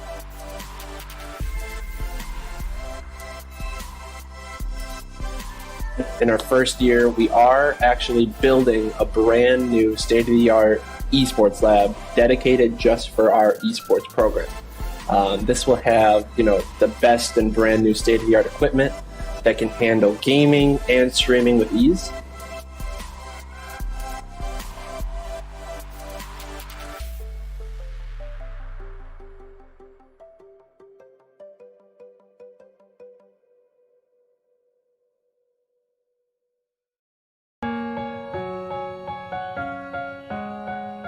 This journey started with me, but it's become so much more. Up here, your friends become your family. It's not always easy, but this place makes it all worth it. I know my degrees will take me where I want to go, and these connections will last a lifetime. I wanted to experience something different, to still do the things I love, but also try new things. Up here, connections are strong. We're all in it together. Michigan Tech is like its very own thing. I've learned to take risks. I've been challenged. The people I've met and the things we do, this is real. I always get the help I need, and I give it right back by getting involved and being a part of something bigger. At Michigan Tech, the classes shape your mind, but the experience of being here, it shapes you into who you want to be.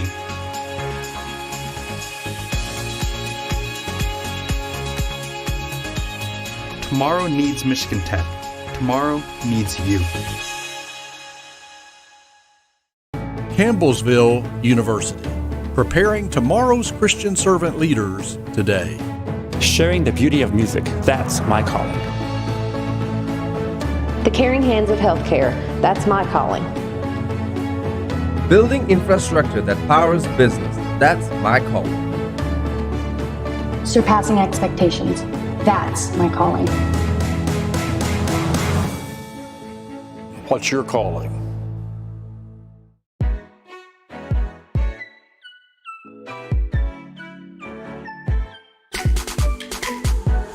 I'm searching to party up. These games you play ain't worth too much. I'm searching to party up, and this player packs a punch. So party up with me. Come here, baby. Party up with me. It's so easy. So party up, party up, party up, party up, party up, party up,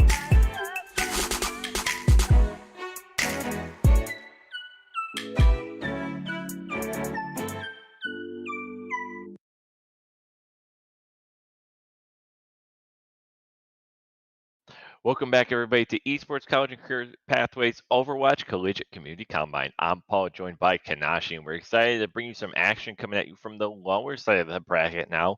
We exhausted our first 3 rounds in the upper bracket, so before we can move on to what will be tomorrow, we have a couple more matches coming your way.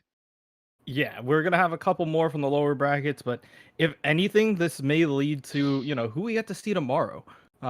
So it's really important to who wins these lower bracket games, who's moving forward, who's gonna get X, Y, and Z going, and is it gonna turn up?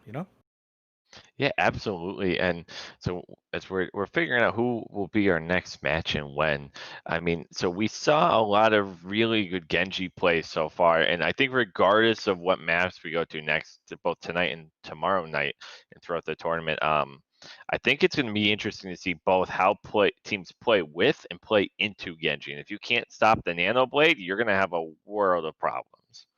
Yeah, that is one thing that I've definitely not seen in these past couple games. Like we understand, Sleep Dart is really effective for shutting down a Genji, but you have to land it. That's the hardest part. There's such thing as deflect, so you gotta worry about that. But I feel like the brig answer that a lot of teams are bringing is the right call. It's just being in the right place at the right time, or trying to read where he's gonna dash so you can get the stun lock going on for the rest of your team. So that is going to be the hardest part of this whole ordeal. It's funny you mentioned deflect. So I watch a lot of Hard Blue. He's sort of my favorite streamer, Overwatch player. And I remember he was playing with Azari and he got a grab deflected back at me. He's like, "Huh, I thought that was a thing in this game." Yeah. Because there's still almost a novelty, right? Of like Genji came back, he's been gone for so long, and now all of a sudden it's like, oh yeah, no, Genji's here. You have to worry about Yeah. deflect. You have to really be patient for that. So yeah, I think teams are really gonna have to communicate that well. Yeah, it's that where like I remember watching Space one time where he was breaking down like when to use Grav on a diva, for example, and he's just like, "Oh yeah, well if you use Defense Matrix, like just beam her down for a little bit, wait until she uses booster so that like then you chase her down, and then after that, you wait out the rest of it," and you're just like, he's doing this in like split-second moments, and he's trying to tell us when to throw Grav in that moment. I feel like if he did the same thing for Genji, he's like, when he's on his second jump over your head, he's already using deflect. He's gonna be behind you. Throw grab forward, or you can bounce it off of him. Or like, I'm just like, why would you do that? Like, he's like, oh yeah, I'll just throw grab on the wall instead of at him, and that's like the way to go. But you still have to like think of that in the split-second moment. And I'm really glad to see the Genji back. But playing a little bit of Zarya, just being afraid of that potential deflect, it does make you panic and make you wonder, where's Genji at any given moment. Yeah, I'm gonna say there's a certain level of fear that's healthy that you always need to have in the face of like a Genji or even especially when was just grab dragon meta. It'd always be like, okay, space out, and even now it's like you're just watching for when he's gonna dash into the back line, which is incredibly difficult. I mean, when we talk about these things, we're talking about them as if these guys are like have a month to plan this. I mean, these are split second, nuanced, uncommunicated behaviors, and detections and things like that, right? Like you're working with a team. It's almost like a hive mind thing. That if everyone just doesn't know to turn at once together, if it's not something they practice, they're going to be decimated in a second or two. Yeah, it's one of those things that you just gotta think about and be all on one page. And split-second decisions. If we want to go back to old school esports stuff, we talk about Evo Moment 37. Like just moments like that where you have to make the call in that split second, full parrying or something like that. It's just insane to just see things like that happen. But yeah, we are still waiting on this next match. It's gonna be Twilight Foxes and Tailwind. Ooh, so we're gonna see Tailwind again, which is very exciting to see. We have not seen Twilight Foxes yet on the stream, so we'll be excited to see them as we take a look at their roster here. Again, who ends up wearing the bracket is sort of very very fluid. So even for us in our preparations, when we're looking at a lot of these teams for the first time, these aren't necessarily organized teams. Your T2, Team Doge, and Third Impacts or what have you. So even for us having to go back, it's like, oh geez, who's on these? So a couple of really skilled players here on Twilight Foxes. Not a ton that I'm super familiar with, but they've obviously made it this far. So we're excited to see how they pull this thing out as they come up against Tailwind. Tailwind had a great match earlier, and I think they might be able to put something together here and make it out. I wouldn't be surprised if they go the distance here in the losers bracket.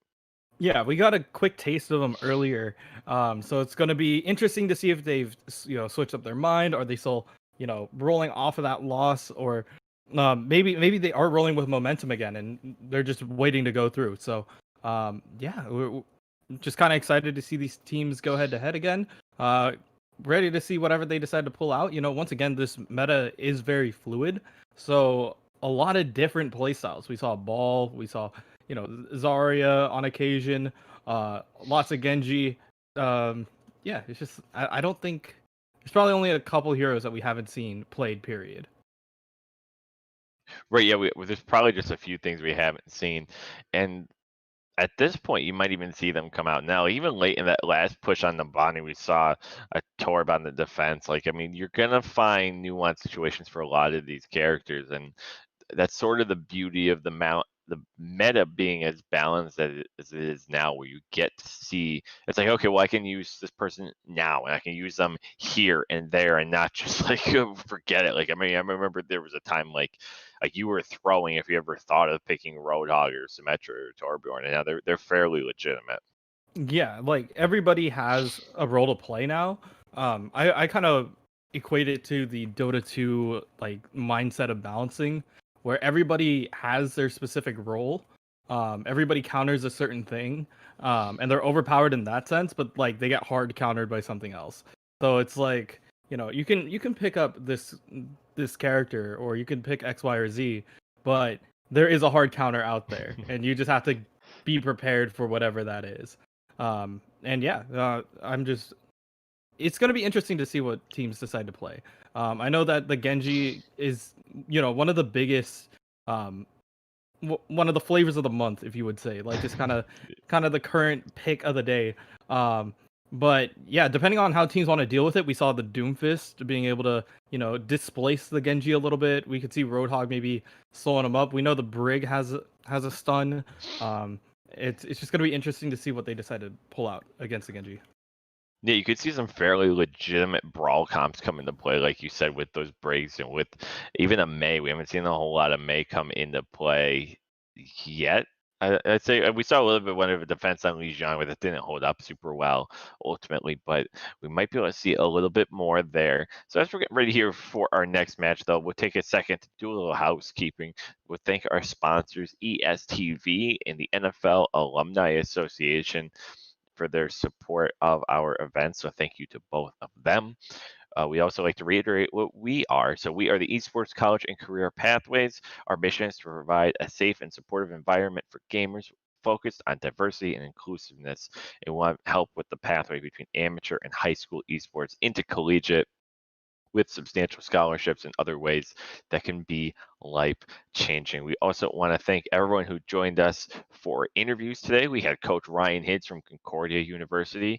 We had Coach Caitlin Roos from Michigan Technological University.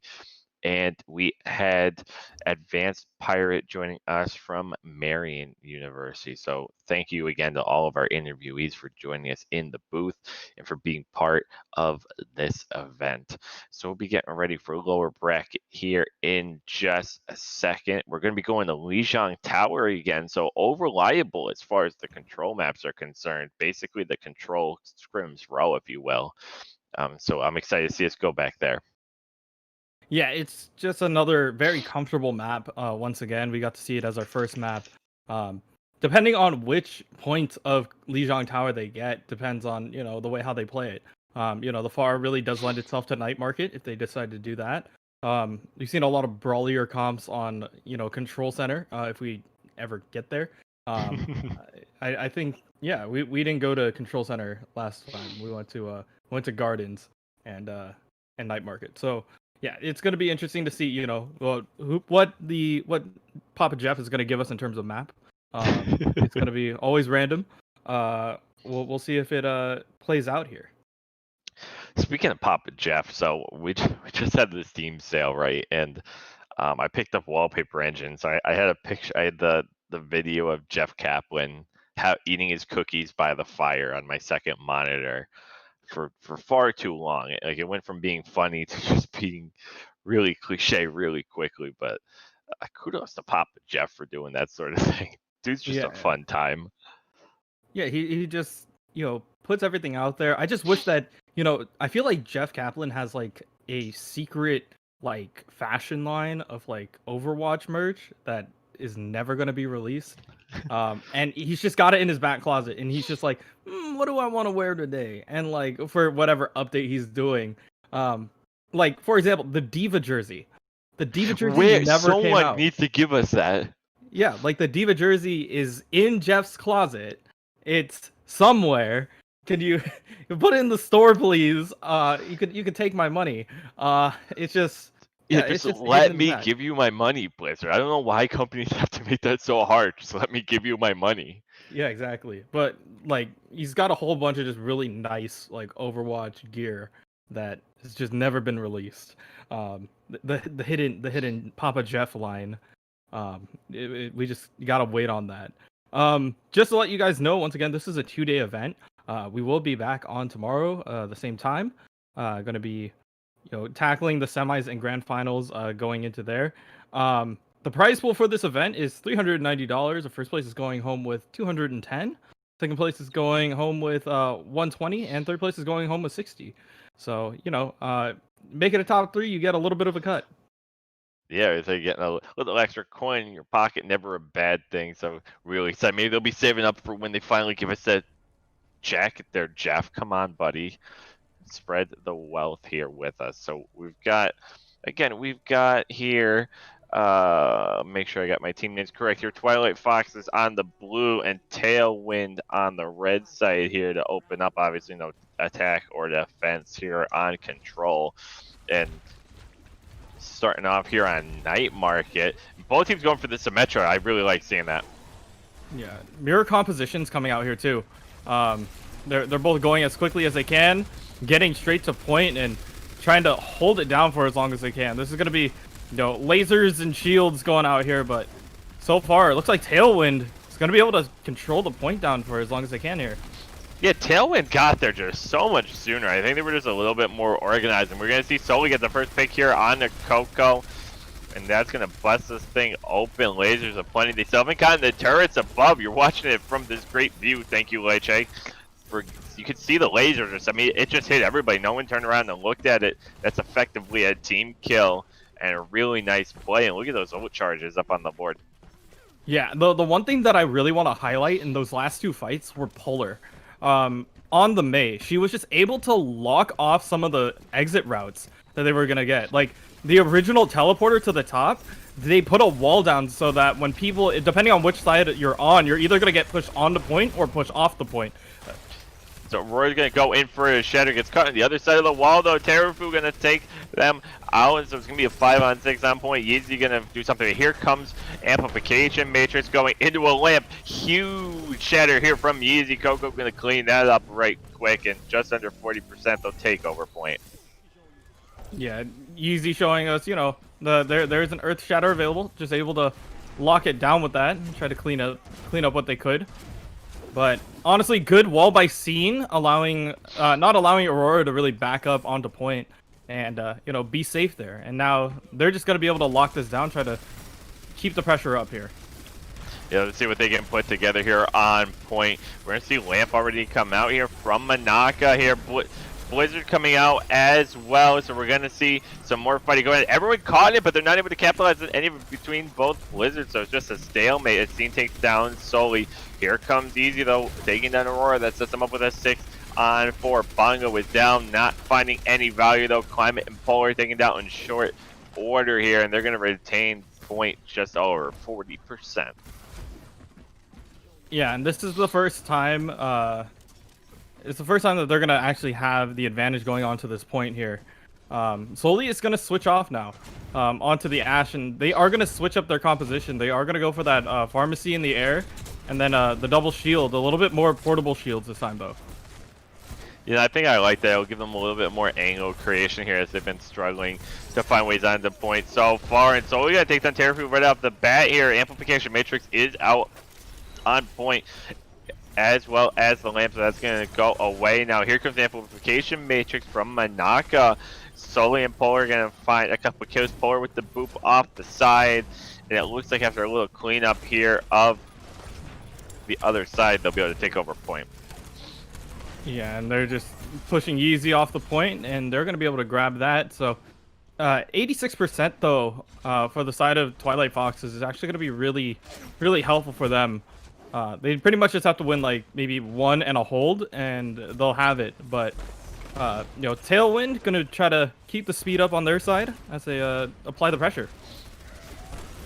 Yeah, we're gonna see what ultimately comes of it. We're gonna see Yeezy find a few. Barrage only finds Coco, so not a lot of love there on the ultimate.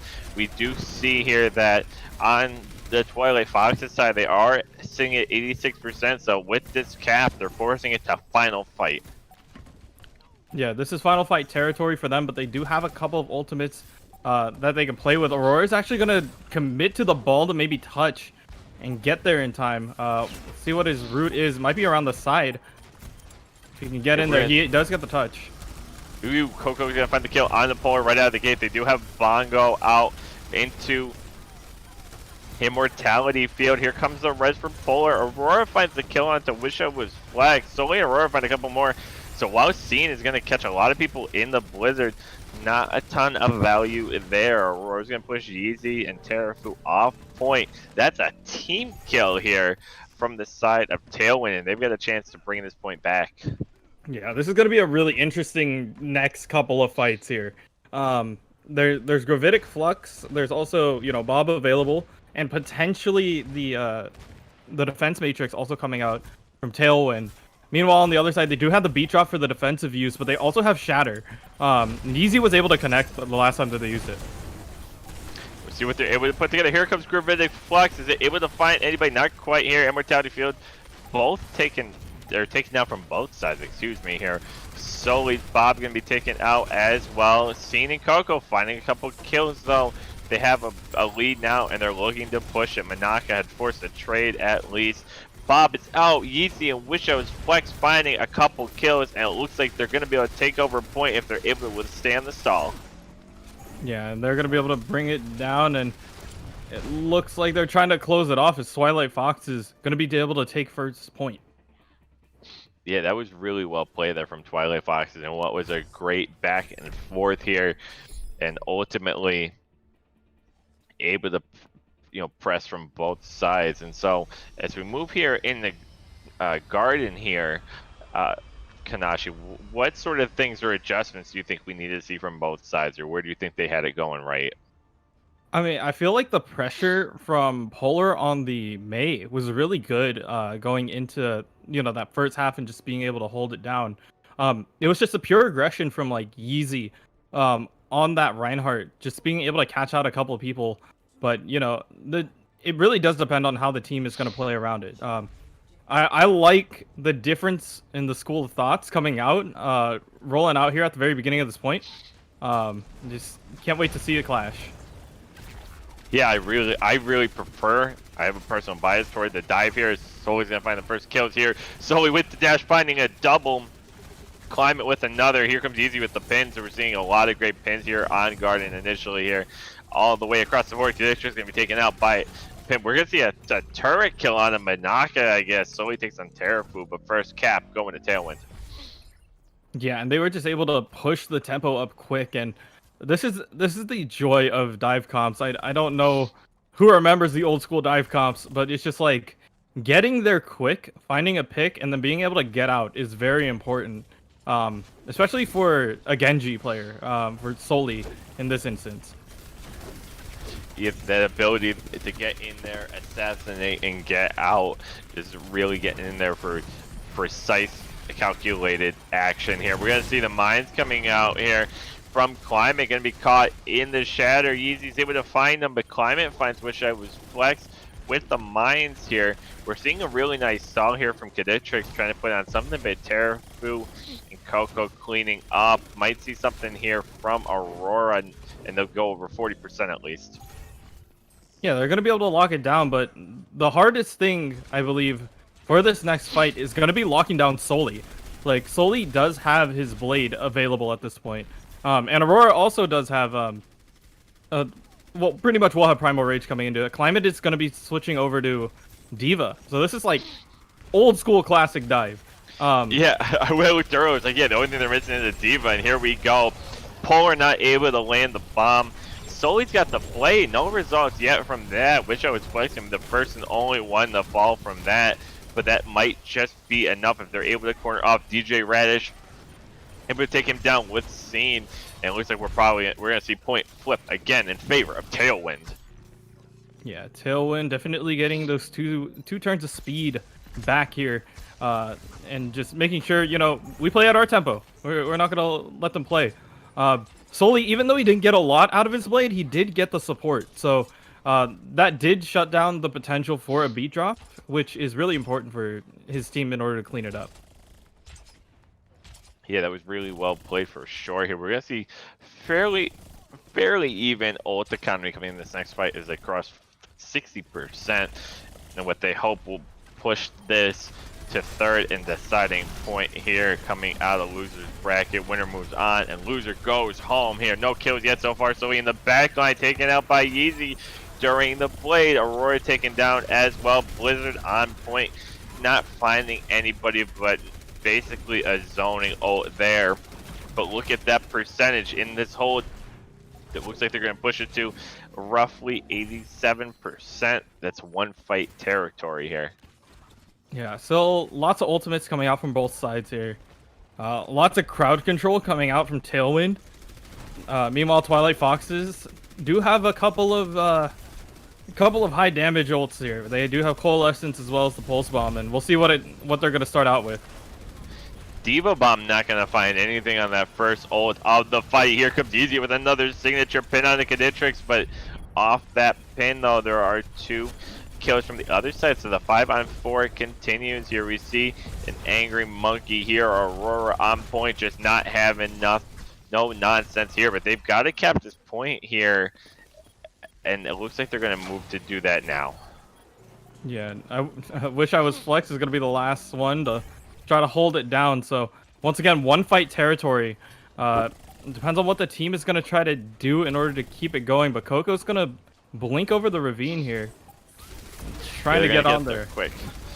Bongo comes out. It's going to be taken out immediately by Manaka here. Shatter finds a few, and Flamestrike finds another.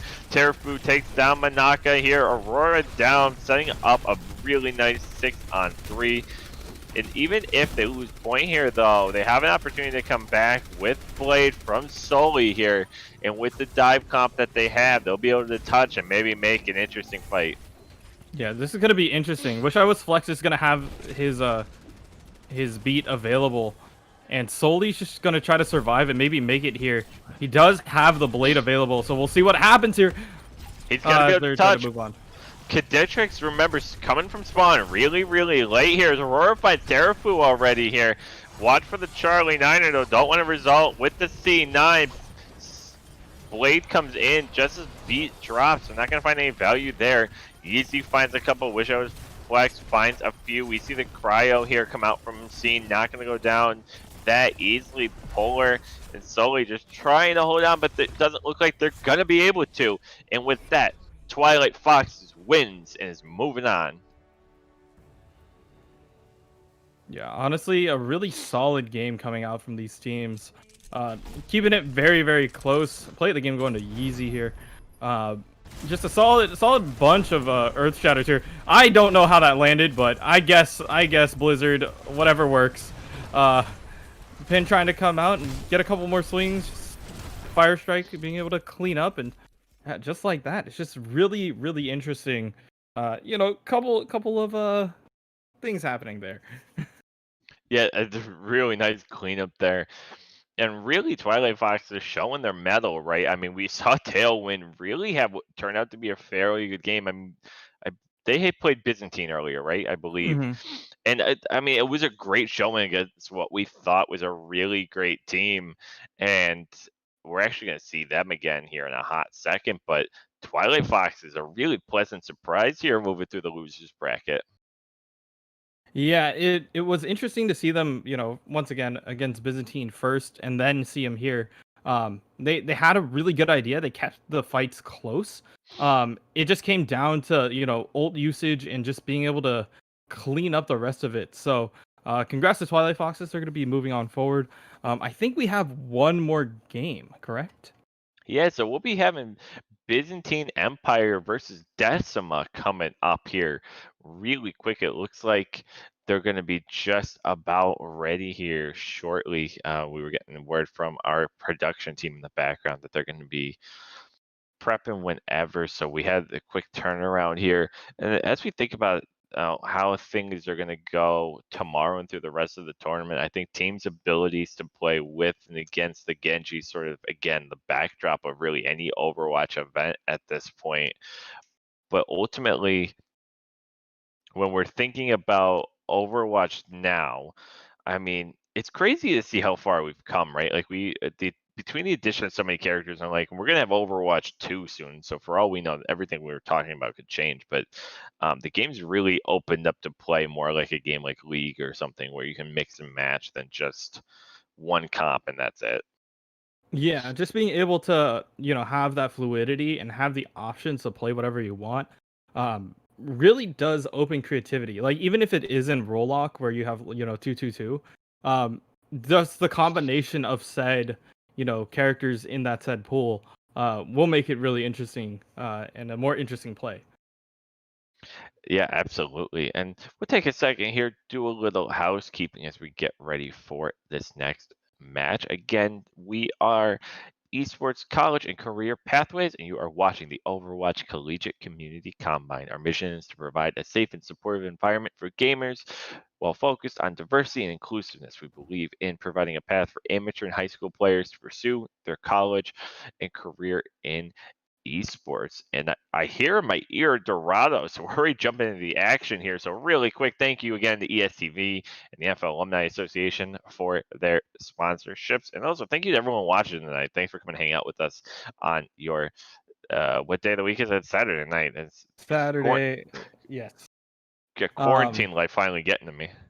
Yeah, I don't know what day it is, what time is it. All I know is the sun is still out on my end, and it is warm. It's long gone on my end. I would say I'm on the East Coast here, and I've got blackout curtains anyway, so it's not like I wouldn't.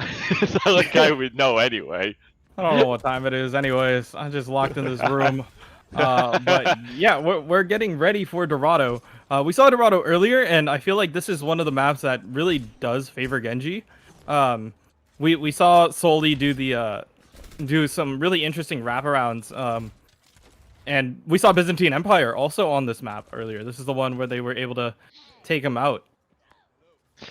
Yeah, it's a sort of a very literal deja vu here as we get ready for this one. And really, so Decima here starting off on defense here. We'll see what they're able to put together. Again, we talked about this at the top. The first time we were on Dorado, this is a definite definition of a sink or swim map. You can be stopped right where they are right now, or you can be stopped 3 points in. It's anyone's guess. Yeah, and it is going to be literally anyone's guess coming into this next fight. But playing it nice and slow, trying to make the approach here. And well, I feel like the importance is going to be, where are the Genjis? Are they doing a full wraparound? Are they on the back line? What is their plan of attack going into this? Yeah, I think we saw a lot of really good plays from Dashes. I like this move here from Byzantine to work their way onto this high ground effectively. Almost a map flip of sorts, but Ninja going to get taken out. I'm not sure how long they're going to keep this up. Probably to dry fight it. We're seeing a little bit of sparring and a one-on-one Genji on point here. Pichu taking down Vega here, but Dash able to get at least a little bit of a kill. But the fighting continues. I'm not actually sure that this is a fight Decima wants to keep up here with the spawn advantage if they start to lose it. Yeah, they are able to clean up a little bit, but oh yeah, and the card didn't make a lot of progress underneath the arc, so yeah, it's more of a win for Decima on this defense.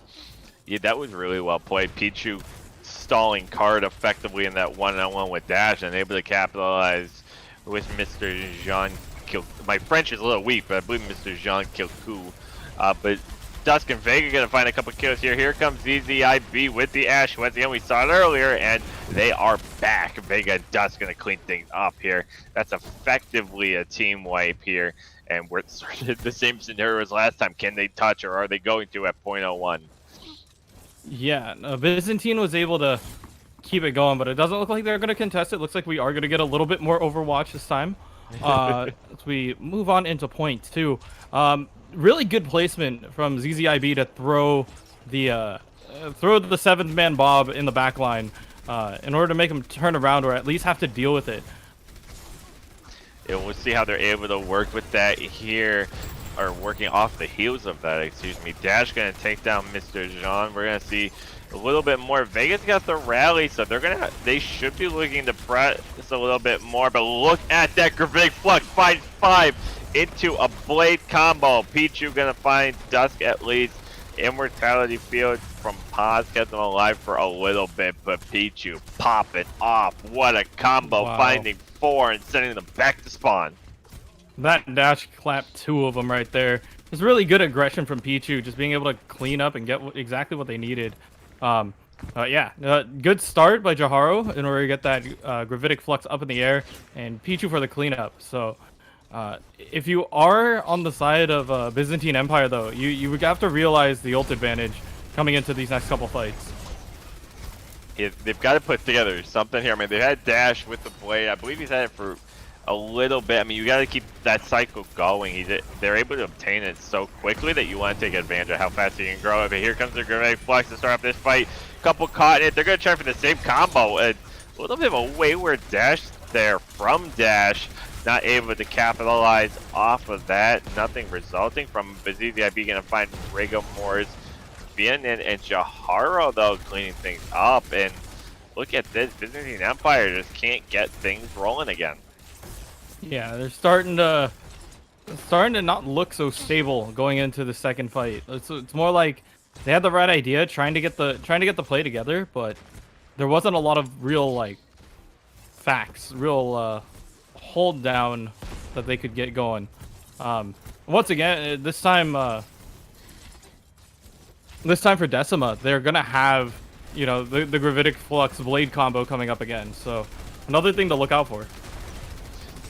Yeah, and just when I say that, I'm kind of surprised here that Decima sort of gave up ground that they didn't really need to. I mean, they're giving a lot of respect here to Byzantine, and you always want to respect the team with the pop-off potential that they have. But they gave up a lot of ground, but maybe they had a plan in mind. Maybe this is what they were looking for here. But look at Dash finding 3 Pichu going to trade with Dust. Both Kennedy still popping off. ZZIB's Bob taking care of business. 3 down.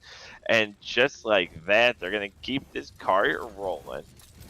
Dude, 7th man Bob coming in the clutch with a 3K. Didn't even matter. It was just really, really solid. I do agree with you. It was kind of questionable how Decima decided to just take the high ground instead of contest the cart.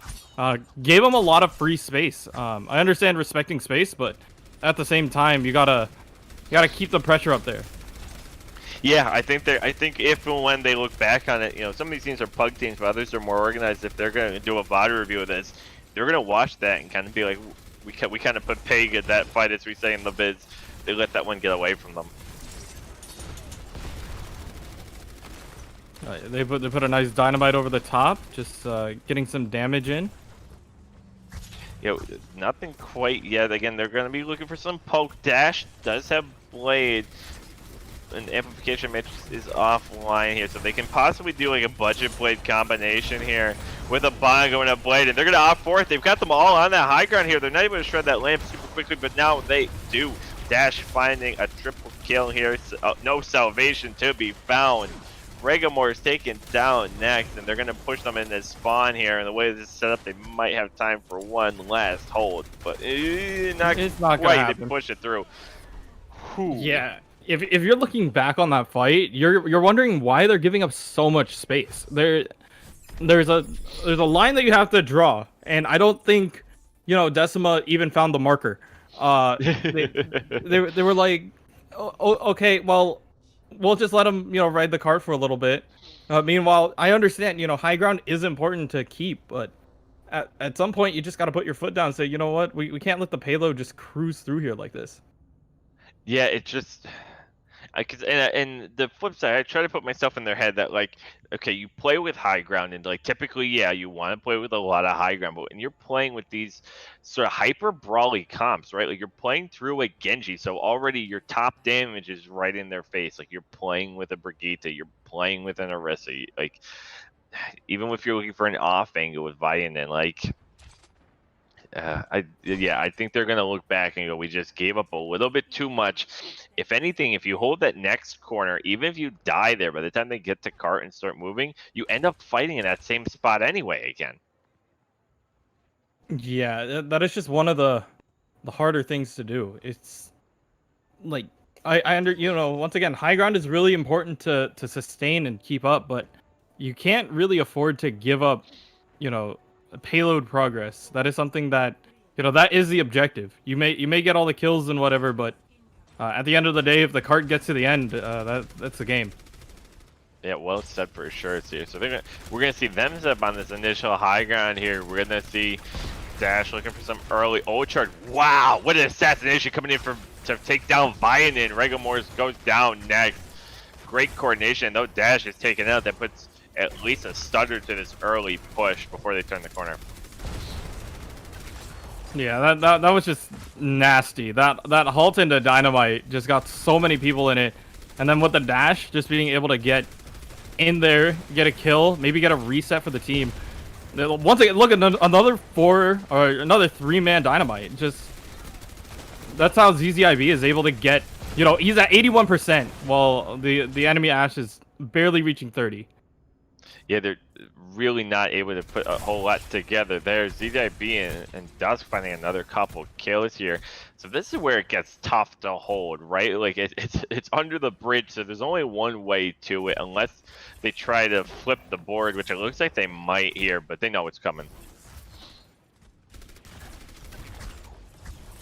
Yeah, they kind of read that, and Bob just trying to apply a little bit of damage, telling him, hey, you know what? We acknowledge you're down here. We're gonna use our 7th man to kind of get in there and get some damage in. Yeah, and honestly, I really like that zoning. I know it's not a flashy play. I know it's like, well, they wasted Bob, but you took 20-some seconds off the clock here, and like you talked about earlier, that's still the objective of all this. Yeah, in Dash's positioning, like it looks like, you know, the sides have flipped. Oh, nice hold! They fight for it. Here comes Dash with the Nano Blade, taking down Rogamor's, taking down Pichu next. That's 2. Paz and Vega finishing them off. Vega taking down Jaharo. What a combination! And that, ladies and gentlemen, is a team kill. That was just beautiful play, just well executed. And this is just proof, you know, Byzantine Empire is just organized in that kind of play. Did have to commit, you know, 3 ultimates to get there. So if you are on the side of Decima, this is the time to really make a play. Now, and I'm sure you caught this too there, that in that pull Dynamite, ZIB got like 1 billion charge. So they're already going to have Bob again for this next fight. So you talked about that investment. They've already got the next one locked and loaded. Yeah, they're already ready for this. It's going to be rather interesting to see what they do. Yeah, and here comes 7th man Bob, already down there. Yeah, I think he killed him just on the charge alone. Here comes Vega and Dash as well, and the whole crew. Are they going to finish it off for the team kill announcement? They do. Team kill again. And just, I mean, that it doesn't get any better than that, man. Like, we're talking about why give up cart space unless you have a plan. We saw the plan in the last fight, Gravitic to a dash, and now we're going to see another beautiful play. But this time around, the ult economies are flipped, so we'll see what they can do to counter it. Yeah, they really need to find something with this. Like, Dynamites, Rocks, they're just playing so well off these halts. They only have 30 seconds, and they're corralling themselves in here, and Dash just going to have a field day. Yeah, Dash is going to go at it again. I mean, we see the blade come out here from Pichu, but not before they're already team wiped. So what originally looked like might be just a buffet of ultimates here from the side of Decima. Nothing really came out. They've got a chance here to touch still, more than enough time as Pichu swaps Tracer. Yeah, they have to get onto the cart and be able to ride it out till the 2nd point. So that's going to be the hardest part. They send 7th man Bob. Yeah, let's see if Bob's able to get anything under the bridge. Applying a lot of pressure here. So Ninja's going to lose his shield. Hulk's going to pull them back a little bit, but they've got an opportunity to hold this corner here with Immortality Field out already. Both are gone at this point, but they're going to continue on. Pat is going to have amplification metrics here in just a second, but they don't even need it. Here comes Bob with the kills and the suppression here. Are they going to finish off with another team kill? They do, and just like that, Byzantine Empire pulling it off and moving on to tomorrow.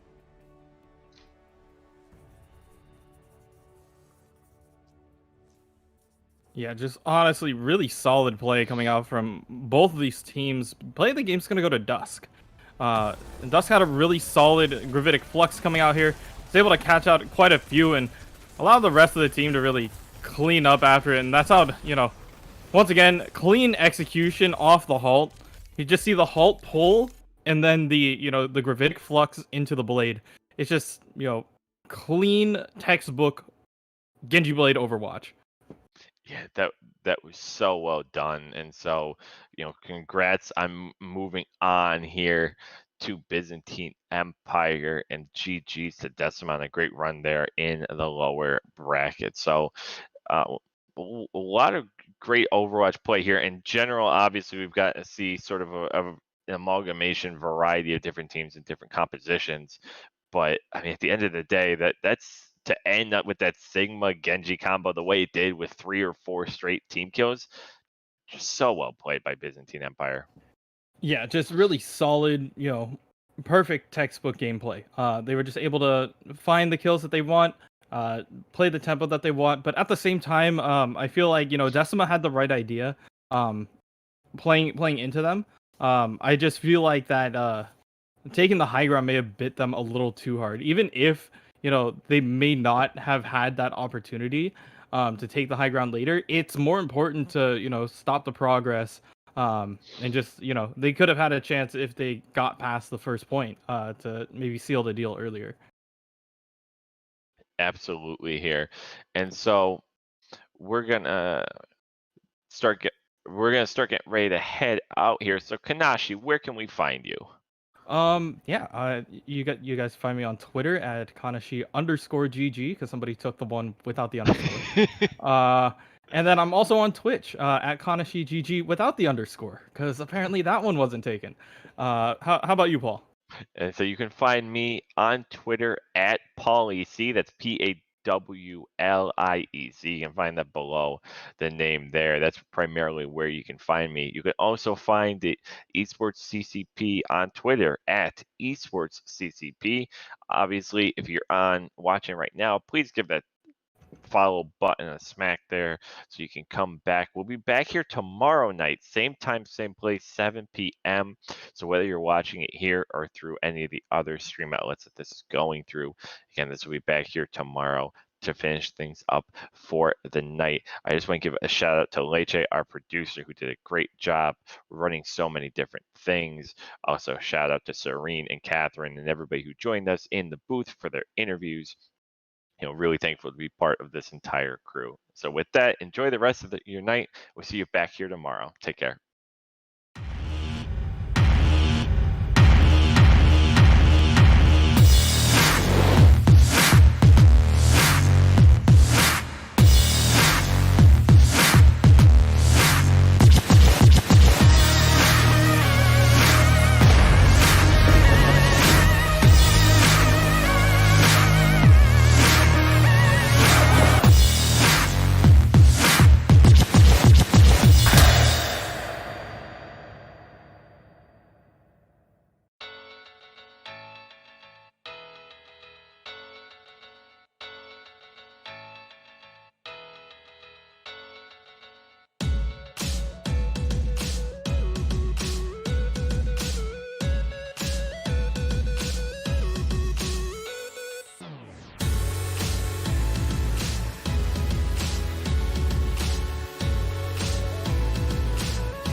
Go for it. Okay, so for 1,000 Rocket League credits, we got Gotcha Peter for the winner of it. Hey. Congratulations.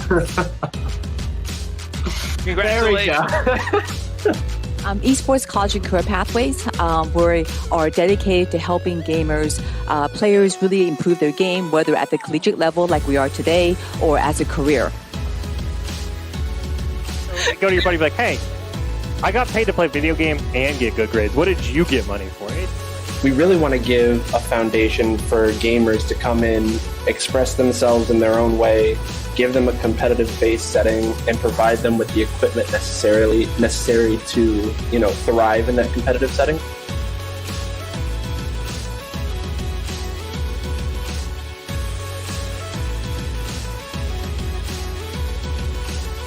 we looked at the resources that are available. And even yesterday, I was talking to parents and players, and they didn't even know there are varsity teams at the college level, let alone that there's scholarships. So we took upon ourselves that we really want to put together these combines, not just like Rocket League we're doing now, but we're doing League of Legends in 2 weeks. And beyond that, we're probably going to do Fortnite to really give resources and a recruitment tool for the colleges, but really to get these players in front of the right people at the right time.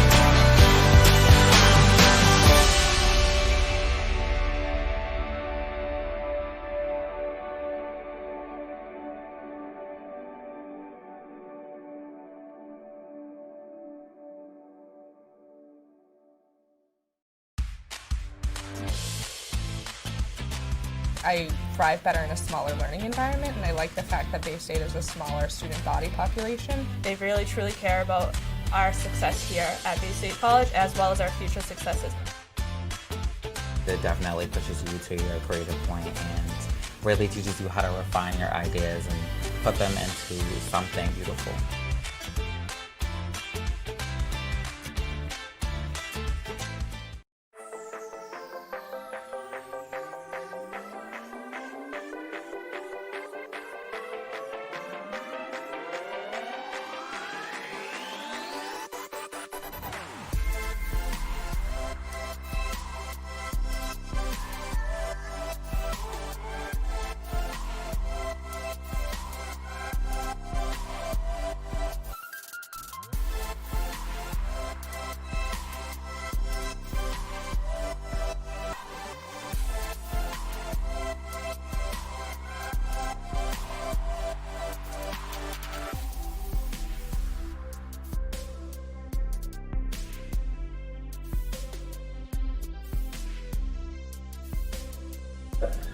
We really want to give a foundation for gamers to come in, express themselves in their own way, give them a competitive base setting, and provide them with the equipment necessary to, thrive in that competitive setting.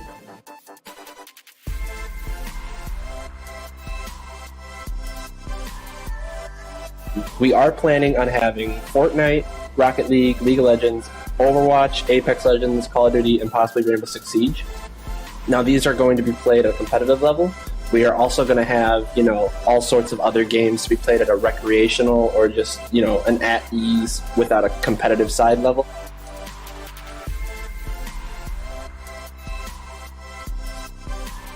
In our first year, we are actually building a brand new state-of-the-art esports lab dedicated just for our esports program.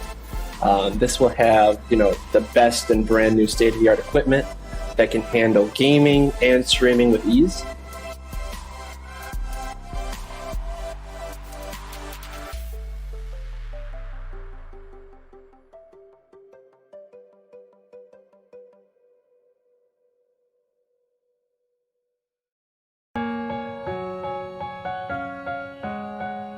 This journey started with me, but it's become so much more.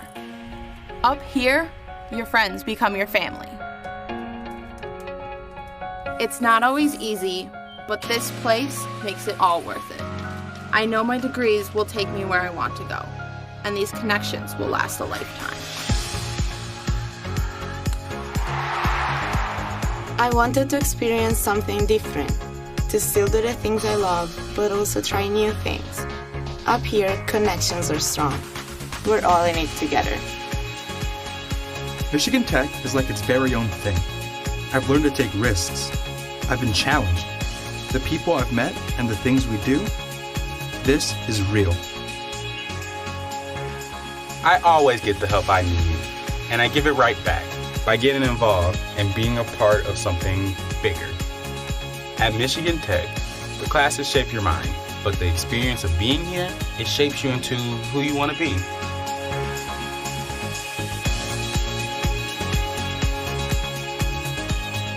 Tomorrow needs Michigan Tech.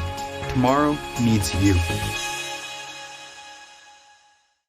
Campbellsville University, preparing tomorrow's Christian servant leaders today.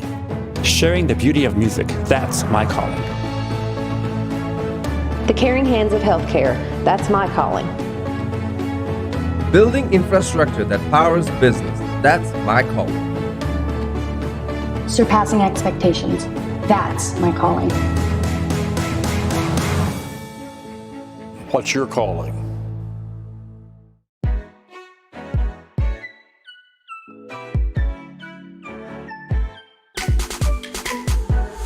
I'm searching to party